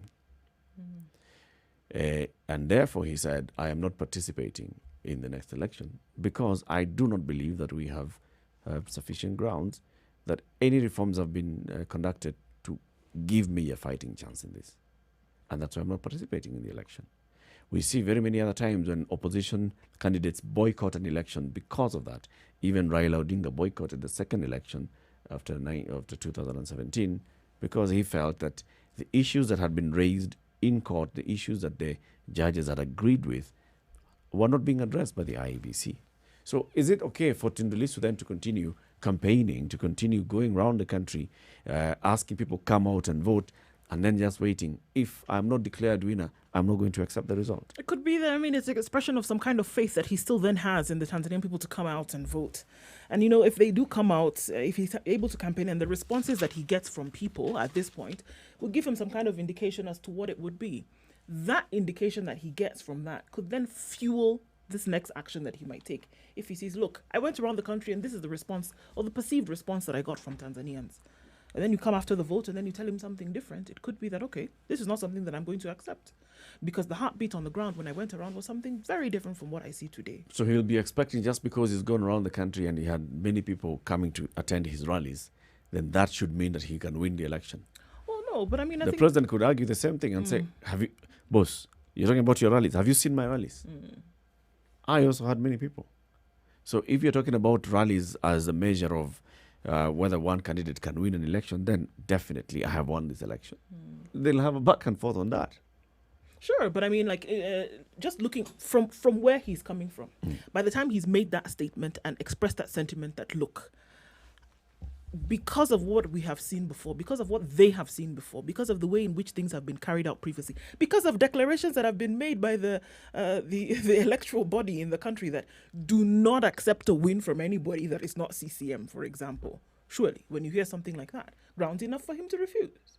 Grounds enough for him to refuse and say, okay, well, they already know that they're not going to give us this this victory, even if we have won, because so they have use orders. That, and my argument they have is, orders. Yes, use that and then stop campaigning. Yes, use that and then don't pull out of the election. But I think what you do when you continue to campaign and do things like this is that you're using that to express some kind of hope that you have in the resolve of your people to maybe go ahead and use their vote to do what is right, quote unquote, however you choose to define that. So whereas in the back of your mind you know that things may not go right because of previous declarations you may have seen or heard, you still have some kind of faith, right, in the people that you've been talking to for the last months, for the people who put their confidence in you and they even agreed that you should be the candidate on that party. There's something that you say by continuing to campaign, by continuing to express hope that they would do something in terms of vote for you. The participatory nature of voting is something that you have to manage very carefully.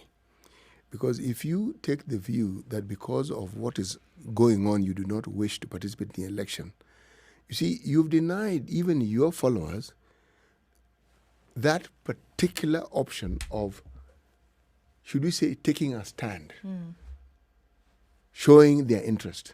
And also, from the perspective of a politician, that participation is useful in furthering the claims you have been making.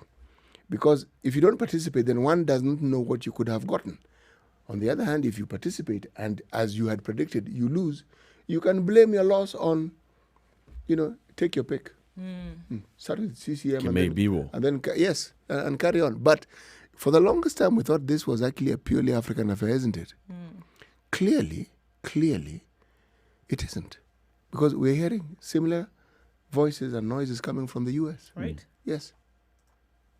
And from none other than the holders of the office, the current holders. In this country, in our part of the world, we often hear those who are opposing, those who are in power, making those claims. We very rarely, well, I don't know. Have you ever heard of anyone sitting in power saying that if these elections are not this, I will not accept them? No, you never hear them. Almost because they feel as if a position is secure. Not feel. And also, they know that the position is secure. And also, so they feel that they have enough instruments to make sure that the election goes their way. Manipulate might be the word. So, are you saying that this is probably the reason why external factors that may influence the election are now being brought into the discussion? Probably. That's in America, of course. Probably. Just to add, flavor into this whole conversation, that, there's also something else that's happening. You remember those Russians? Remember what we were talking about 4 years ago? Oh, they're back. Remember what they could have been doing in 4 years ago? In fact, now they have the support of Iranians. That also could just also be, spicing up the whole conversation. That, if in the unlikely event that this candidate wins, we know who to blame. But and then the candidate himself says, in the unlikely event that I lose, you know who to blame. But what is of interest is if you look at the American voting system, you see ours, the sort of systems we have here, all votes are cast on just one day. One. And thereafter counted. The Americans have a fairly interesting system. You can mail your vote. You can fill in the form at home and then drop it in a box. Right. You don't have to actually. No, there are many options presented to you. Yes, to fill you don't even have to vote on that so-called voting day. The only thing is some states don't allow the counting of those votes until the election day. But you have options. You have days in which you can actually go and vote. Now, do you think a system of that sort would work well in a country like ours, where people are given that sort of leeway? Maybe not. No, I see disaster. Maybe not. Let's cross over into Tanzania and speak with journalist and advocate Generali Ulimwengu. Good morning, Generali. Yeah, good morning. Good morning, everybody. Good morning. I had a few hitches here, but I think we are now connected. Yes, we are. Thank you. We're happy to hear you, Generali. Yeah. Generali Ulimwengu is an advocate and a journalist. He writes for various publications, among them the East African. Generali, you are somebody who is obviously looking at this election and hearing and reading the mood on the ground from various perspectives. We've just been discussing here. We had a conversation with the opposition candidate, Tundu Lissu. He gave us his perspective of what he expects, what he's seeing happening on the ground. He believes that Chadema this time round has garnered enough support on the ground, has garnered enough support to be able to dislodge the incumbent CCM President John Pombe Magufuli. From your observation of how the campaigns have gone this time round, what would you read? What I read is great enthusiasm on the part of the opposition parties. The two main opposition and true opposition parties are Chadema and ACT Wazalendo, the others having been co-opted by CCM, and therefore they are almost doing a campaign for CCM, generally for Magufuli and so on and so forth. But with the two organizations, Chadema, basically on the mainland, and ACT Wazalendo, very strong on the island, there is a lot of enthusiasm. The turnout of the crowds in the political rallies has been great, surprisingly great, because these parties have not been working politically. They have not been organizing mass action or mass rallies, mass meetings or demonstrations for the past 5 years, literally. and all of a sudden there is this new effervescence.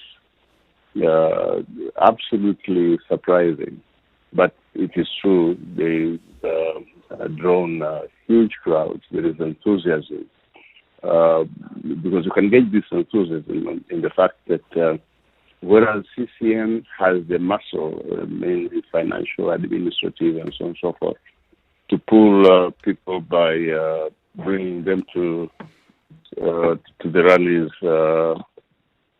using buses and lorries and so on and so forth.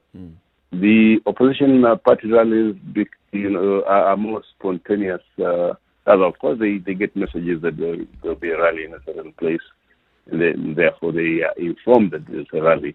But the reaction is spontaneous, really. So there is a lot of hope on the side of the opposition that this time round, this could be a game clincher. But you never know. With these kind of activities, when you see huge rallies, and then you go to the polling booth and you count the votes, and they are not commensurate with what you saw. The public image that was seen at the public rallies becomes diluted in the counting of the votes. But of course, there has been this perennial problem that the opposition parties have been mentioning, that there's a lot of rigging. What happens between the time that people cast their votes and the time when the results are declared? A lot of falsification, a lot of underhand maneuvers are in play, and they have always complained that there is a lot of rigging of the election results. So yes, there's a lot of enthusiasm seen on the streets, seen in the villages, and everywhere the Tundulis has been going, including Magufuli's own home village in Chato, where it was surprising to see these large crowds in Magufuli's own backyard. Coming up for Lisu. But yes. So I mean, yes, that was what my next question was going to be. Generally, that whereas before it would have been said that the people of Tanzania may not have come out like this, may not have voiced maybe what it is that they were feeling. Do you see a time now where Tanzanians are actually clamoring for a different kind of change, a different government in seat, or is it just waiting to see what is going to happen? No, they are clamoring for change. These meetings, I hope you have seen clips from these meetings. They have been extraordinarily vocal, and you can say you read a change for a desire for change to be effective in Tanzanian politics. It's not the first time that we are seeing this, by the way, because 5 years ago we had Edward Lowassa as the presidential candidate for the United Opposition, and we had almost the same kind of thing, scenario where you had these huge crowds come to these meetings voluntarily without being paid to attend, like CCM does, without being bussed in. CCM does, but coming on their own volition, abandoning their works and tasks that they have in the fields and in business, just coming to see the Tundu, to hear Tundu speak, and responding to his messages very, very positively. So there is that. You can say very easily that there is that clamoring for change that has been building up over the years. Every 5 years we see a new expression, a new message, maybe a new candidate, but the clamoring for change is there. The desire to see change in Tanzania is definitely there. Something that I'd like to ask, if you look at the large crowds that you have mentioned, how often do you think that this actually translates into people actually voting for the people they have been so eager to go and listen to? That's the big question. By the time the rallies are out on the streets, when people come to campaign and you see these throngs coming to these meetings, most of the time, registration time is long gone. You can no longer register people at that moment because the registration maybe stopped 6 or 7 months ago. And people may be coming to the rallies while they didn't actually register to vote, so they're not eligible to vote. That is a factor. But the other issue that has been complained about by the opposition is that even if the people vote massively for the opposition, there are some machinations, underhand moves to rig the elections by vote stealing, stuffing of ballot boxes, false tallying, and so on and so forth. And sometimes outright declaration of false results, even if the results have been seen to be in favor of a certain candidate. The officials there are saying, well, these are the results that we have, and that is it. And that is why the opposition, especially Lisu and Chadema, have been insisting that their agents, their polling agents, must be allowed into the polling stations. And this has created an argument. You'd be surprised that such a thing would be something that people would haggle over, but they have been haggling over that.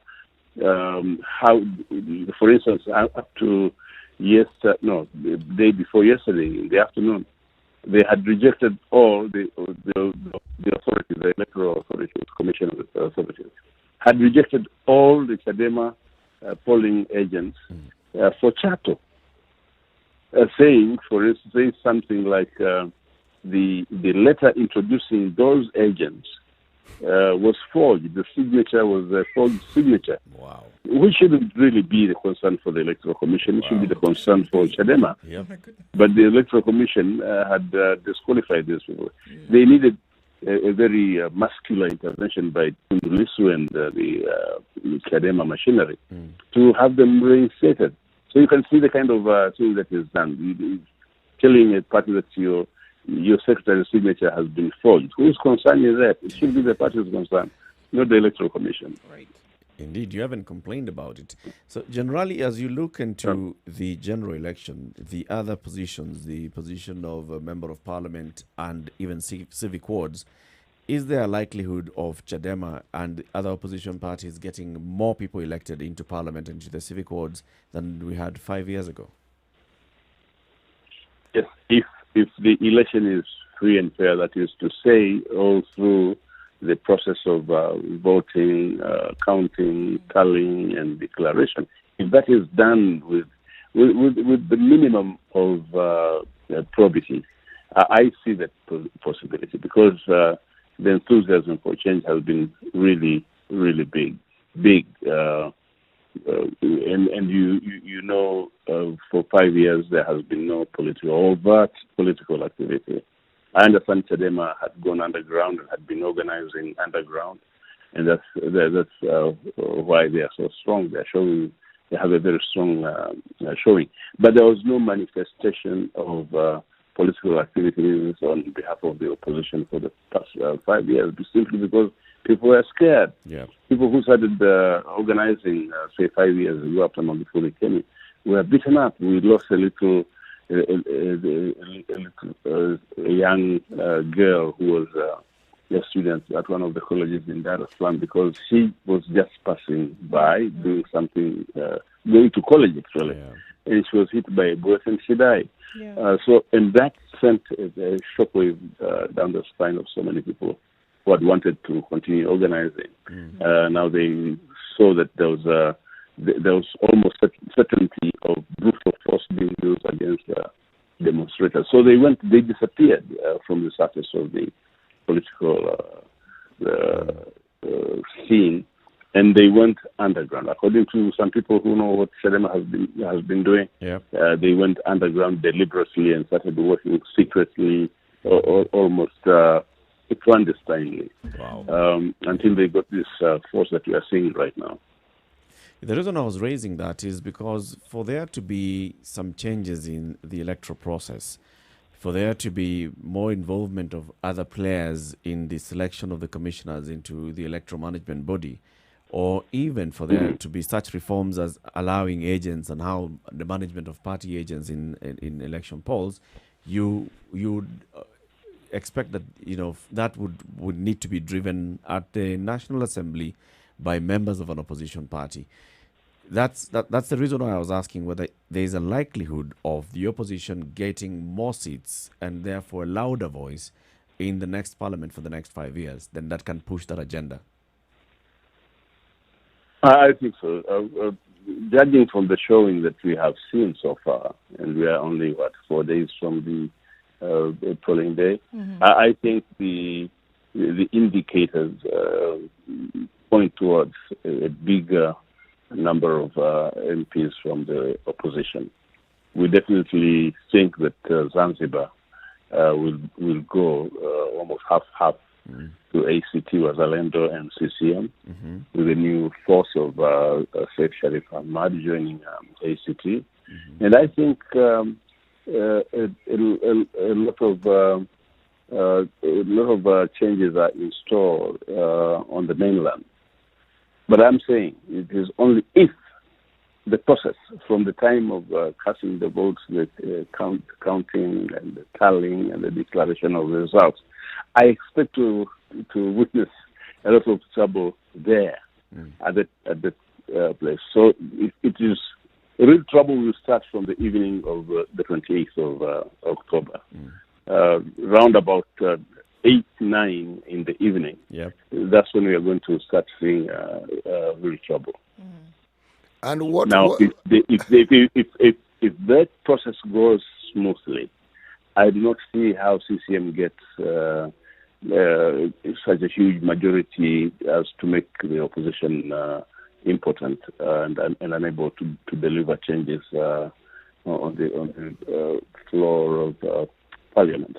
There will be a force in Parliament that will force the agenda of constitutional and legal reforms. When you say trouble, how will this manifest itself? It will come, when people have voted, to begin with, we will have people being verified whether they are real bona fide voters or not. And this is the role of the party agents. Then there will be the counting of the votes, which is, I've been to some elections in Africa, and I've seen the way the different countries organize their voting. In places like Botswana or Ghana, there's a very transparent way of counting each vote, holding it up in the air and saying, this is for Generali, this is for Abdul, and this is for Joe, and so on and so forth. In Tanzania, it kind of depends on who is the chief of that particular poll to decide how these ballots are shown to the public. And sometimes they're very almost secretive in the way they count these votes. Now, at that point, the polling station, when people are counting the votes before the tally, when they're counting the votes, I expect to have a lot of arguments, whether the votes are valid, whether they have been cast in the proper way, whether the tick did not go out of the box or something like that. There are so many of these things that people will haggle about. Then there is the tally from one polling station going, from the different polling stations going to the center where the votes are tallied. There's likely to be some arguing around that, whether the figures that have been transmitted to this tallying station are authentic at base. Do they tally with what actually happened at the polling station? So that there's likely to be a lot of push and pull at that level. it's not promising to be it won't be the dramatic. first time because it has always been there. Even when we had one party system, Yep. Various candidates. You had it even in Kenya. You had it Yep. where on the board a certain number was. There's a book about multi-party politics in Kenya where there is this dramatic change of numbers from what was put on the wall and what was declared. True. Which was the complete opposite of what was put on the wall. So there's going to be a lot of altercations. There are going to be altercations at that level. That one I have no doubt about it. It's going to be strongly argued for and against. We'll be speaking with you on the day, generally, if you allow us, on the day and then the days after that, just to get the feel on the ground on what has happened in the conduct of that general election. Asante sana for speaking to us, and we wish you all the best today. Thank you very much. I'm sorry there was... Thank you very much, sir.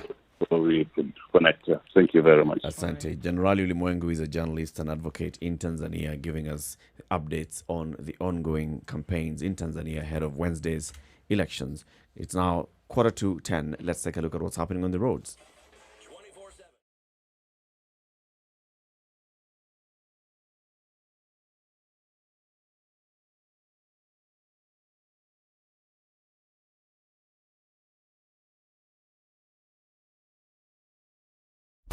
Classic soul, R&B, smooth jazz, Okay, neo soul. so it looks much better now.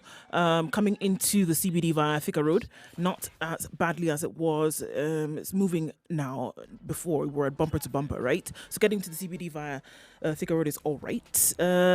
On Mombasa Road, still moving slowly at some points around Cabanas, but then outbound.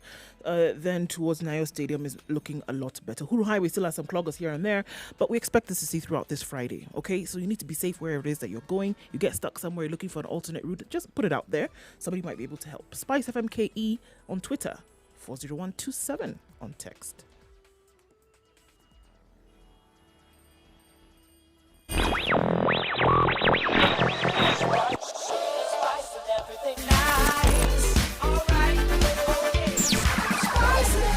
Spice up your life. Mature, intelligent talk every morning. Spice up yourself.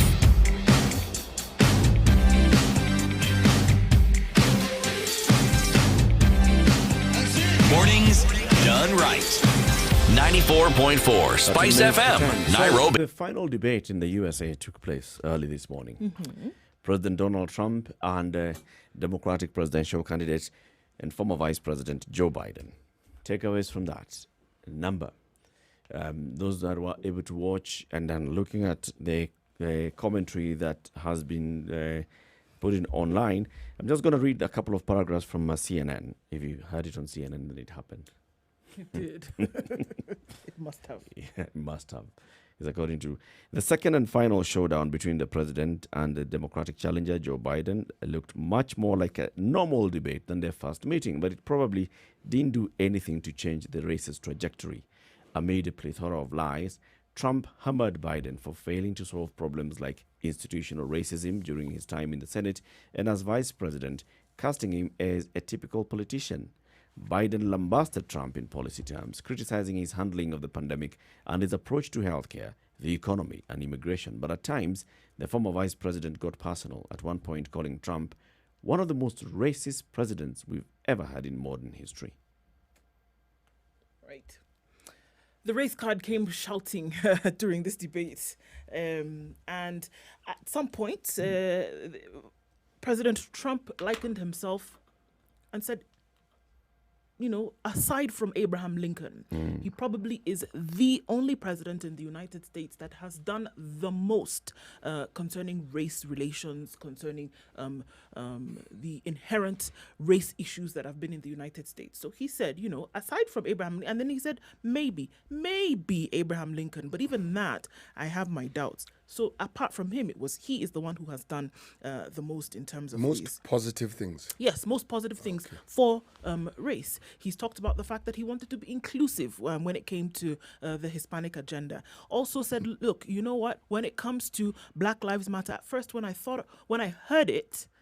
heard it the first time, I heard that there were people walking through the street and they were talking about our policemen as pigs, and I didn't like that. And that's the sentiment that I brought out the first time when I heard this. But then later, when I came to realize what this Black Lives Matter thing really was, I didn't have a problem with it. I liked it, and I said, you know what?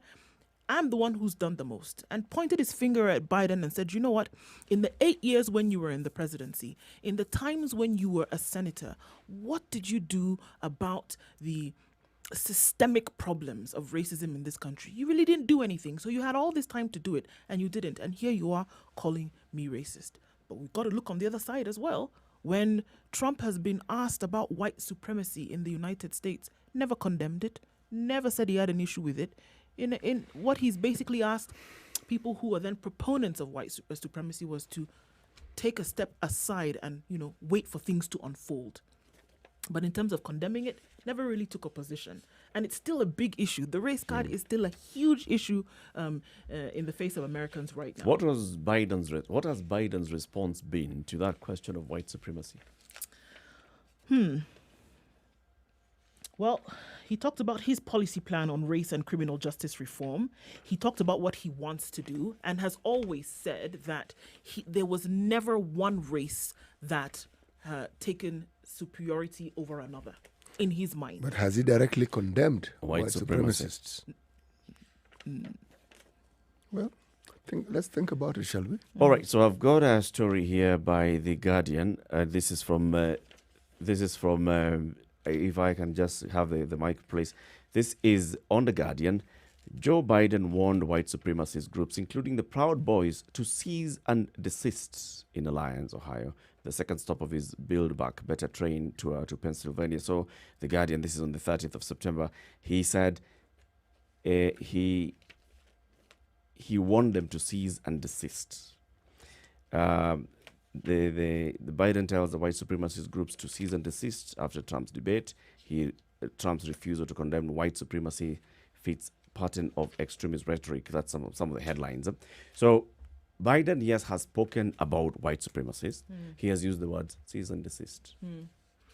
What you were looking for him to say. Would we qualify those words as direct condemnation? No. As opposed to opening your mouth and say, I condemn in all forms the idea of white supremacy in the United States. That is what then you would be looking at for him to say that there was an outright blatant condemnation of white supremacy by Joe Biden. If that's what we're looking at to say that he condemns it, many would say that all the things that he has been saying, standing behind the Black Lives Matter movement, talking about the fact that, all Americans are equal, and their point that they wanted to say, the point that they've always tried to make is that, look, every American, no matter your race, stands on the same card. Many would say that that would be his way of saying that you condemn white supremacy, that one race then does not hold any place over the rest. No, it doesn't. Many would say. And many would be wrong. Many would say that would be There's the a way in which he chose to fundamental deal with it. difference between accommodating a certain perspective vis-a-vis outrightly stating what is wrong with it and making your position clear on the matter. And then there's the matter of not saying anything. See, in Trump's case, we're saying he hasn't condemned it, so it is assumed that he supports it. But then on the other hand, we are looking at Joe Biden and we're asking the question, surely, if it is something that you consider abhorrent, should you not outrightly state? All right. And the question is, has he stated so? Okay. I found something on the 17th of January on his Facebook page. He's quoted as said, "Let's be clear, white supremacy, racism, and violence have no place in America. We have to root out these evils and give hate no safe harbor. If we stand together, we will win the battle for the soul of our nation." So, vindicated. He has spoken out strongly and outrightly against white supremacy. Donald Trump hasn't. Well, I mean, he said it. If you look at them, there was another instance when he was in a church in Alabama, and he actually did come out very clearly and said, you know what? It was interesting because it's in Birmingham, one of, you could say, Southern hick town, definitely very, very white America.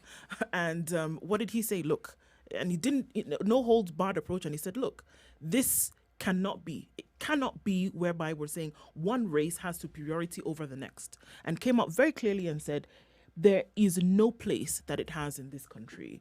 We should all be on the same playing field, on the same board when it comes to anything in this country. So he has never been shy in putting that statement out there. He went on today during the debate and said, you know what? A lot of times we see young black people, men especially, in the prison system. What did we do during our administration? We made sure that there was clemency that was granted to quite a number of people. Thousands of people got released from jail because we realized they were put in jail because of a systemic issue, whereas what they needed was counseling.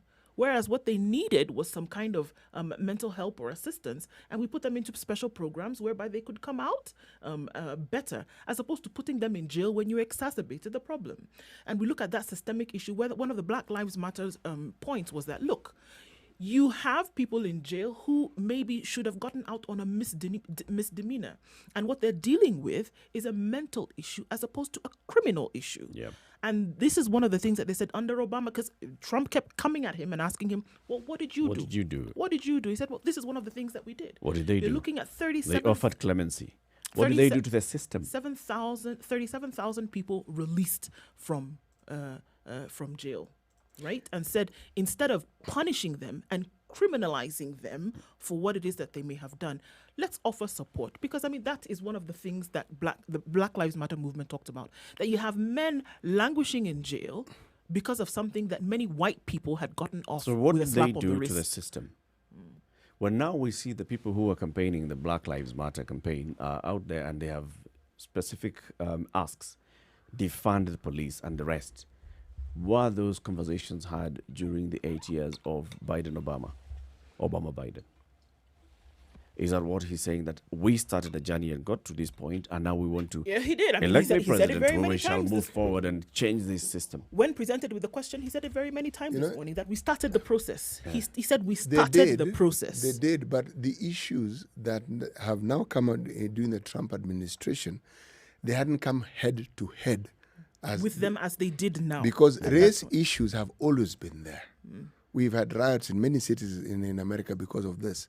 But there's something I'd like to ask. Do we have enough of a voice to understand what it is that feeds into this white supremacist perspective? And the sort of people who actually form the base and the foundation, or the majority of those who join these organizations. What is it? What do they pushes feel? them there? What makes them join? What makes them feel they're What better? radicalizes them? Thank you, Eric. You can't run away from the sentiment that there are very many, and this is the thing, that there are Americans, Caucasian Americans, who feel that Black Americans, Hispanic Americans have no place in sharing with them remember, whatsoever. There are people who previously didn't think that way and have changed their minds and have joined the ranks of those who traditionally would say, think that way. Yeah, and there's some people who've been stuck on the same sentiment and have never moved. So I'm asking, and I've been able to beg it's a grandchildren valid of the question for me to ask, because if you look at what it is that makes people take certain positions, it is often an absence of what they consider opportunities. Because there are white Americans who also face that same problem of absence of opportunity. For instance, if a factory closes in a place where they're white and black, yes, some may argue more black people lose jobs, but so will white people. If you're thinking about manual laborers, are they all black? The answer is no. There are many white people who are also laborers. So when you have an economic turn and people are disadvantaged like now with the COVID, I would argue, that you would see more white people who previously were probably on the fringe, just held views that were not well thought of. They'll look for someone to blame. And in blaming that, the racist agenda seems more appealing because it explains to them why they have the problem that they do. We had a case where there was a small town in Texas that had the one factory that sort of like gave bread to that particular one industry was an abattoir. the equivalent of our KMC, a meat processing plant. And the bulk of the people who worked in there were Hispanics. Now, with the understanding of the limitation of people who are of Hispanic tendency working in a place being brought in by this Trump administration, you suddenly found that that particular organization was almost grinding to a halt or threatening to close because these are the people who form the bulk of the workforce. So, this conversation shall continue as we gear towards that election. We'll be making more and more commentaries and trying to understand the sentiment that's coming out of America and also, of course, the sentiment that's coming out of Tanzania. Have a lovely weekend, folks, because it's now coming up to 10 o'clock. Reminder of today's proverb. Twende tukiendaga. Tukiendaga, iko namna hii. If a woman doesn't love you, she calls you brother. So that I can be gender sensitive. If a man doesn't love you, he will call you sister. If a politician wants to seem correct, they will call you brother. Yeah. Yes. If they don't, they'll call you anything. They will call you anything that you can actually Anything imagine but. and think of. Yes. Anything but. And that is what they will say in public. Now, I leave it to your imagination to think what they will say when you are out of earshot. Have a lovely weekend. Join us again next week, Monday to Friday, 6 a.m. to 10 a.m. CT Muga Nduoko and Eric Latif signing off. It's now 10 o'clock.